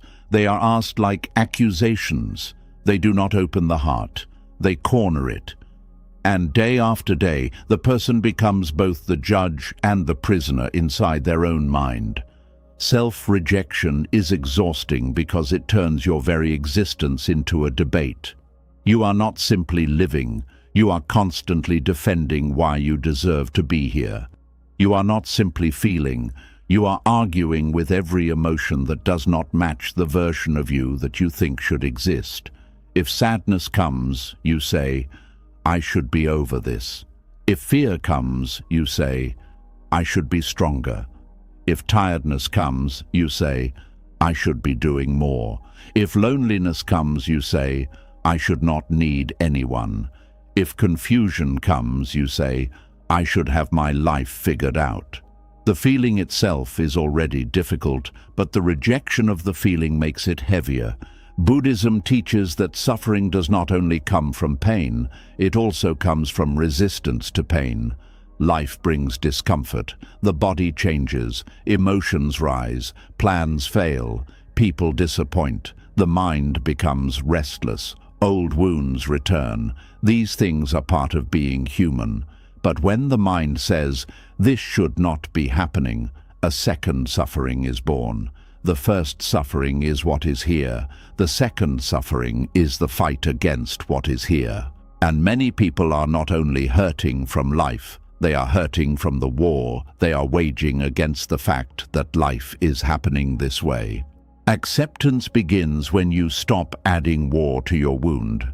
But acceptance is often misunderstood. Some people hear acceptance and think it means giving up. They think it means saying, everything is fine, when everything is not fine. They think it means allowing people to mistreat you, staying stuck, losing ambition, becoming passive, or pretending pain does not matter. That is not Buddhist acceptance. True acceptance is not surrendering your dignity. It is surrendering the illusion that you can heal by hating reality. It is the honest recognition that this moment is already here, and fighting its existence only deepens suffering. Acceptance says, this is what I feel right now. It does not say, this is all I will ever feel. Acceptance says, this is where I am today. It does not say, I must stay here forever. Acceptance says, this wound exists. It does not say, this wound defines me. Acceptance says, I see the truth of this moment clearly. It does not say, I approve of everything that caused it. This difference matters because many people reject acceptance because they confuse it with defeat. But acceptance is not defeat. It is the ground from which wise action becomes possible. You cannot take the next true step if you refuse to stand where you are. You cannot heal a wound you keep denying. You cannot change a pattern you keep pretending is not present. You cannot calm a mind you keep attacking for being restless. You cannot care for a body you keep insulting for being human. You cannot build a peaceful life while treating your current life as an enemy. Buddhist acceptance begins by saying, let me stop arguing with the fact that this is where the path begins. There is a strange cruelty in always wishing yourself away. I wish I had a different body. I wish I had a different past. I wish I had a different personality. I wish I did not feel so deeply. I wish I were more confident. I wish I were less sensitive. I wish I were someone else. These thoughts may come quietly, but they cut deeply. Over time, the heart receives the message, I am not welcome here. And when your own heart feels unwelcome inside your own life, no amount of outside comfort can fully settle you. This is why learning to stop arguing with your existence is not a small lesson. It is one of the roots of self-worth. Before you can feel enough, you must stop treating your being as something offensive. Before you can love yourself deeply, you must allow yourself to exist without constant apology. Before you can grow peacefully, you must stop standing over your own life with a whip. You must begin to say, I am here. This is the life I have. This is the body breathing. This is the mind learning. This is the heart healing. I may not be where I want to be, but I do not have to hate myself for being where I am. This kind of statement can feel almost rebellious if you have spent years rejecting yourself. The mind may protest. It may say, but if I accept myself, I will become lazy. If I stop criticizing myself, I will lose control. If I stop being hard on myself, I will never improve. But look carefully. Has years of self-attack truly given you peace? Has inner cruelty made you whole? Has constant rejection helped you become deeply free? Maybe it pushed you to achieve some things. Maybe it forced you to survive. Maybe it made you appear disciplined. But did it teach you how to rest inside your own being? Did it teach you how to feel safe with yourself? Did it teach you how to live without fear? There is a better way to grow. Buddhism calls it right effort. Right effort is not harsh force. It is not the frantic energy of self-hatred. It is the wise energy that prevents harmful states, releases harmful states, cultivates wholesome states, and protects wholesome states. This kind of effort requires awareness. It asks, what helps reduce suffering? Not, how can I punish myself into becoming acceptable? Right effort can be firm, but it is not cruel. It can be disciplined, but it is not hateful. It can correct, but it does not condemn. When you stop arguing with your existence, you are not saying, I have no work to do. You are saying, I will do the work without turning myself into the enemy. That is a mature kind of acceptance. It gives you enough kindness to stay present and enough honesty to change what needs changing. It allows you to look at your life clearly because shame is no longer fogging the mirror. You can say, this habit is hurting me, without adding, so I am worthless. You can say, I need to grow, without adding, so I am unacceptable. You can say, this is painful, without adding, so my life is a failure. Self-rejection often disguises itself as high standards. It says, I just expect more from myself. But high standards without compassion become inner violence. They make life feel like a courtroom where you are always guilty. Every delay becomes evidence. Every emotion becomes evidence. Every mistake becomes evidence. Every weakness becomes evidence. The mind builds a case against you and calls it motivation. But a person cannot live peacefully while constantly being prosecuted by their own thoughts. Buddhist awareness interrupts the trial. It does not argue with every accusation. It simply notices judgment is arising. It notices the tone of the mind. It notices the body tightening under criticism. It notices the old habit of turning everything into a verdict. Then it returns to the breath. This return is powerful because it refuses to continue the inner courtroom. It says, I do not have to sentence myself today. I can observe, I can learn, I can respond. The breath is important here because the breath does not argue with your existence. It enters and leaves. It does not ask whether you are successful enough to breathe. It does not wait for you to become perfect. It does not say, you may receive air only when you have proven your worth. The breath is a quiet teacher. Each inhale says, you are here. Each exhale says, let go. When you return to the breath, you return to a truth deeper than the mind's accusations. Life is already allowing you to be here. That may sound simple, but let it reach you. Life is already allowing you to be here. The sun does not ask for your achievements before it shines on your face. The earth does not ask for your status before it holds your feet. The air does not ask for your beauty before it enters your lungs. Existence itself is not debating your worth. Only the conditioned mind is doing that.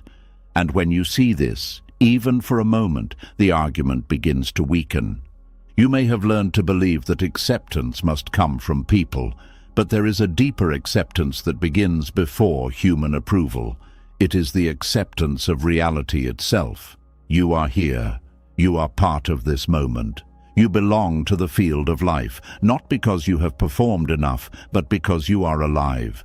Buddhism does not frame this as egoic specialness. It is not saying, I am better than others. It is saying, I am not separate from life.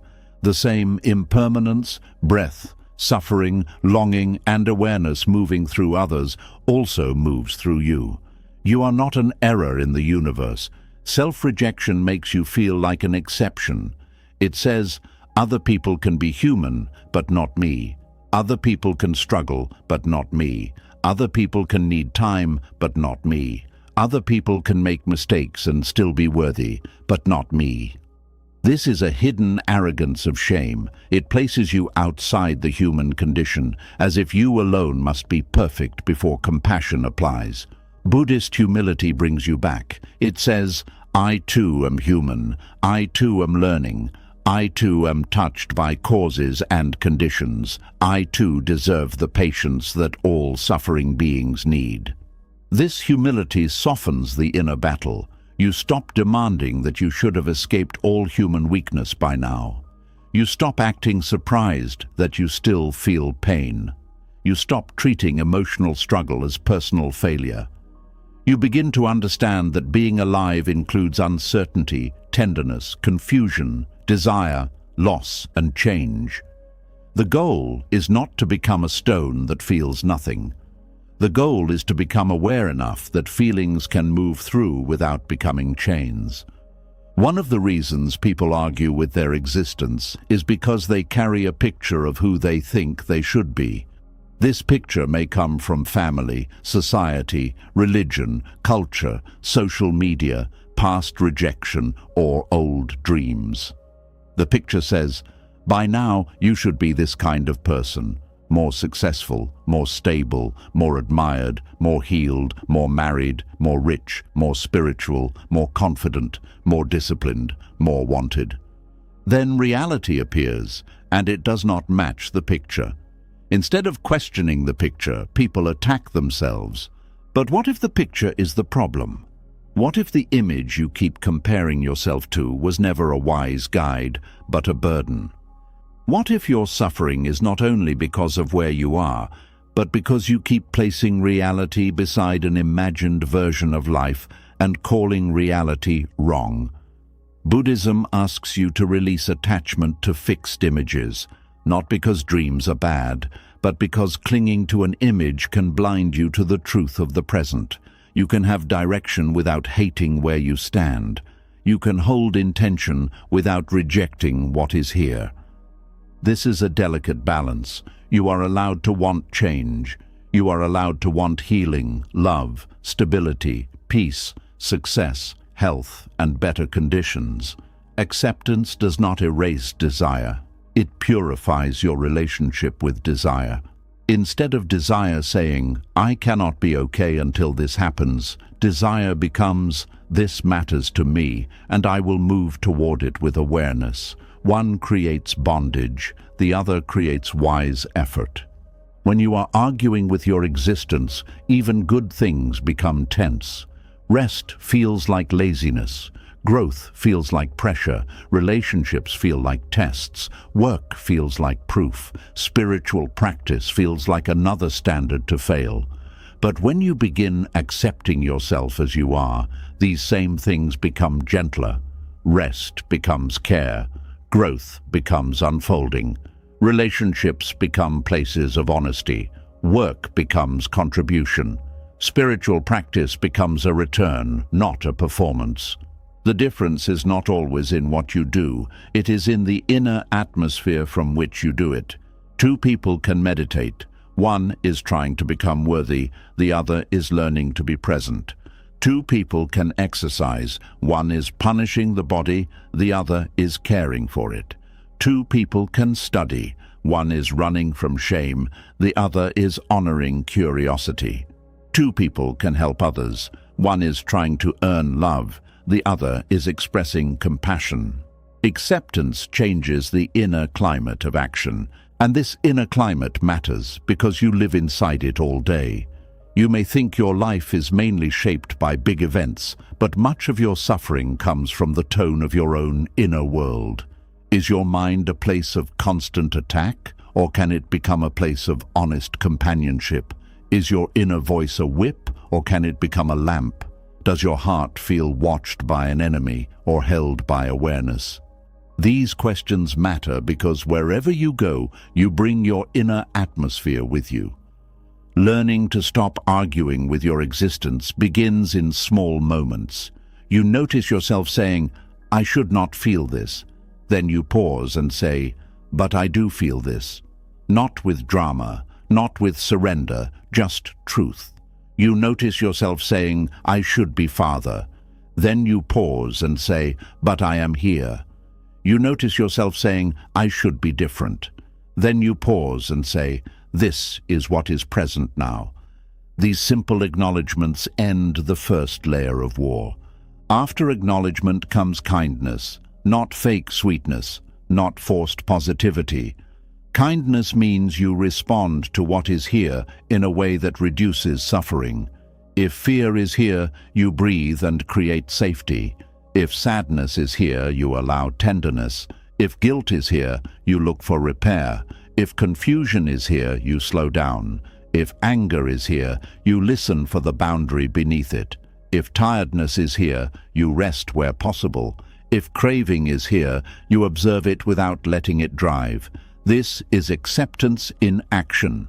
It meets reality and asks, "What is wise now?" Many people skip acknowledgement and rush to fixing. They feel pain and immediately search for a solution.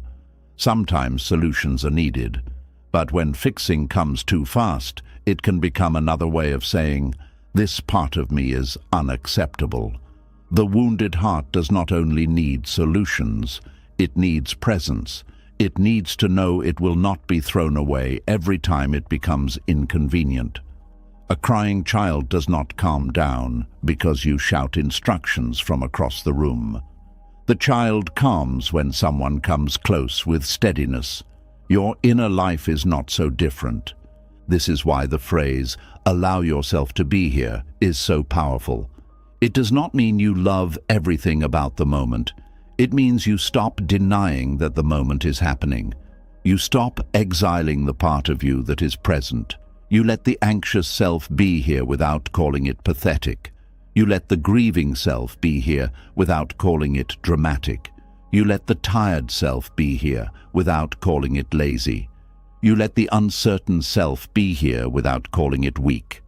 You let the unfinished self be here without calling it unworthy. The more you allow these parts to exist, the less extreme they become. What is rejected often grows louder.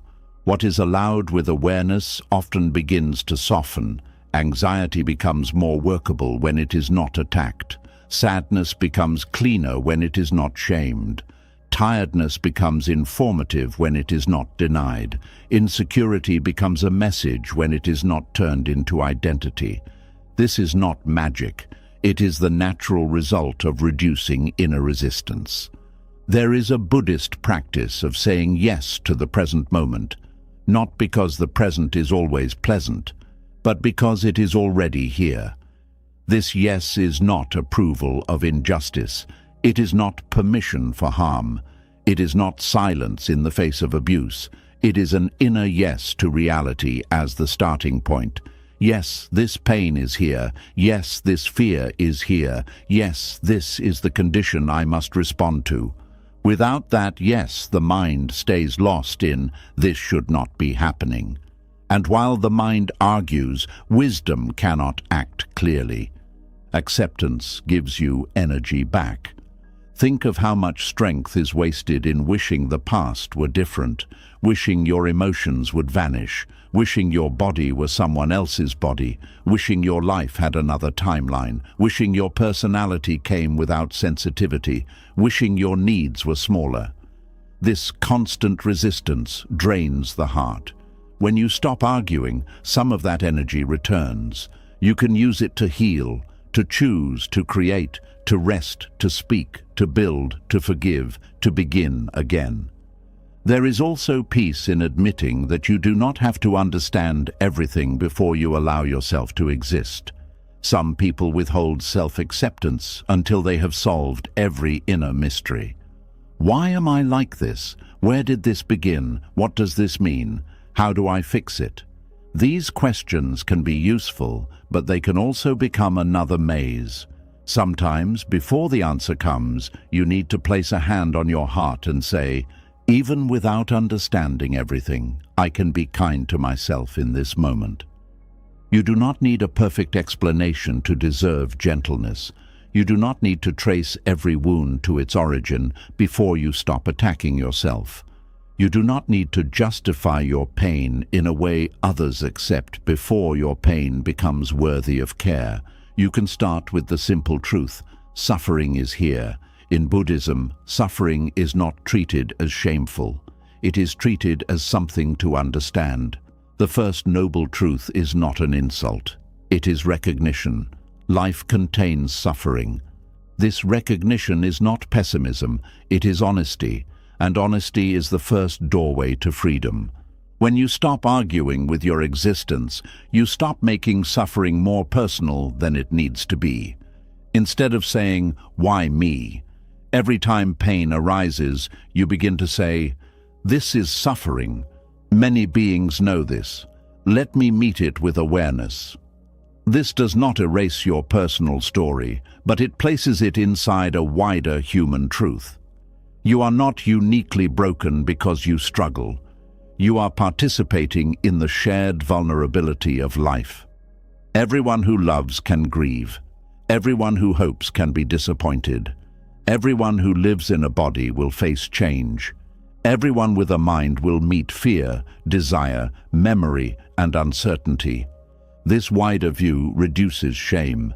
Shame isolates. It says, "Only you are like this." Awareness connects. It says, "This too belongs to the human path." When you see your pain this way, you become less harsh. You can care for yourself as one suffering being among many suffering beings, not as a failed exception.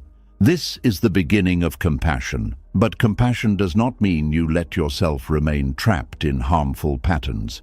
It means you approach change from care. If you are in a destructive habit, compassion may mean seeking help. If you are in a harmful relationship, compassion may mean creating distance. If your thoughts are spiraling, compassion may mean grounding yourself. If you are avoiding responsibility, compassion may mean telling the truth and taking action. Acceptance is not passivity. It is the end of denial, which makes wise action more possible. The inner battle often continues because part of you believes you must reject yourself before life rejects you. This is a protective habit. If you criticize yourself first, maybe criticism from others will hurt less. If you expect failure, maybe disappointment will feel less shocking. If you call yourself unworthy, maybe rejection will feel familiar instead of surprising. But this kind of protection is expensive. It asks you to wound yourself daily in order to avoid being wounded by others. That is not safety. That is suffering practiced in advance. Buddhist awareness asks you to notice this and gently stop rehearsing pain. You do not have to reject yourself before anyone else can. You do not have to prepare for every possible abandonment by abandoning yourself first. You do not have to make yourself small so the world cannot shrink you. There is another way. You can stand in your life with humility and say, I may be hurt sometimes, I may be misunderstood sometimes, I may fail sometimes, but I will not turn against my own existence as preparation. This is real bravery, not the bravery that pretends pain will never happen. The bravery that says, even if pain comes, I will meet it without self-betrayal. When you live this way, you become steadier. You are not fearless, but you are less divided. You are not perfect, but you are more present. You are not always calm, but you are less cruel to yourself when storms arise. To practice this daily, start noticing the words should and should not in your mind. Some shoulds are useful.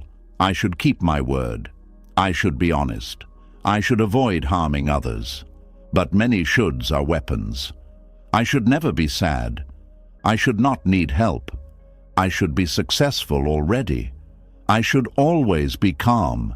I should be over my past. When these thoughts arise, examine them. Are they guiding you toward wisdom, or are they attacking your humanity? If they are attacking, soften them into truth. I feel sad today, and I can care for myself. I need help, and needing help does not make me weak. My life is unfolding, and I can take the next step. I am not over everything, but I am learning. This is how language becomes medicine. You cannot always change your whole life in one day, but you can change the way you speak to the life that is here. And the way you speak to yourself shapes the way you feel inside yourself.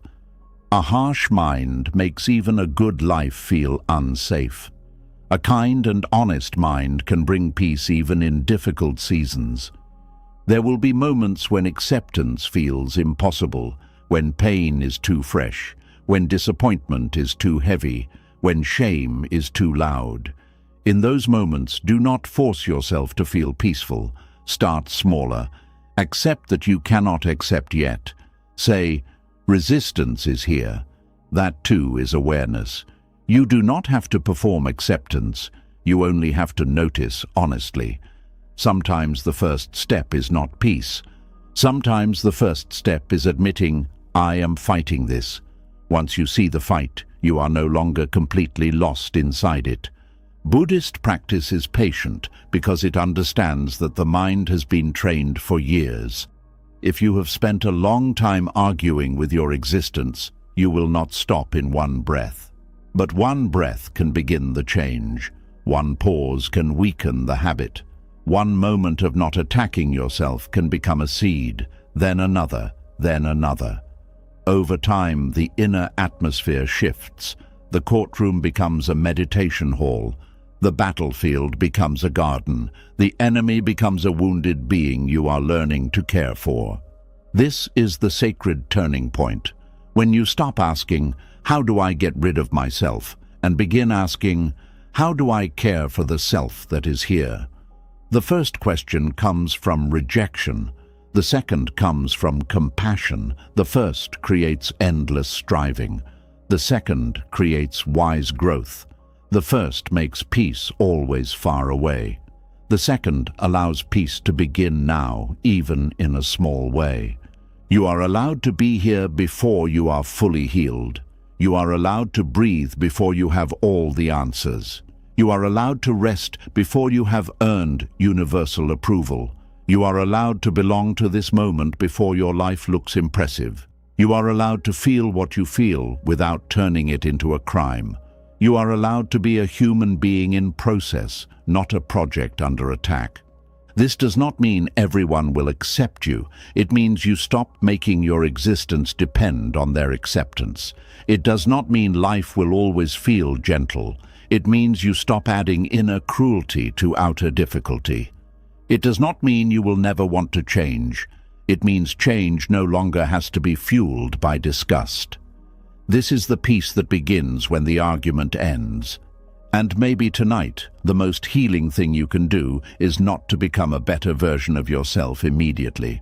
Maybe it is to stop rejecting the version of yourself that is listening right now, the one with questions, the one with wounds, the one with hopes, the one with regrets, the one who is tired of fighting, Let that self be here. Let the breath be here. Let the unfinishedness be here. Let the path begin from here, because here is the only place where life can touch you.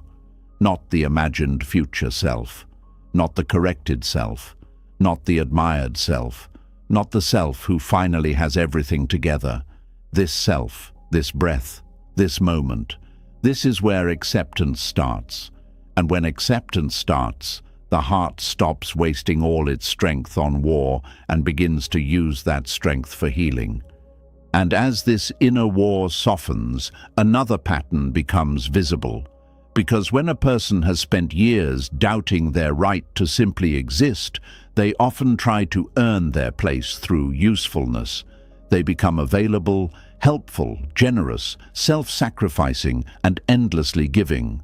Not always because love is flowing freely, but because deep down they fear that if they stop giving, they may stop being valued. And that is where the next lesson begins, with the wound behind overgiving.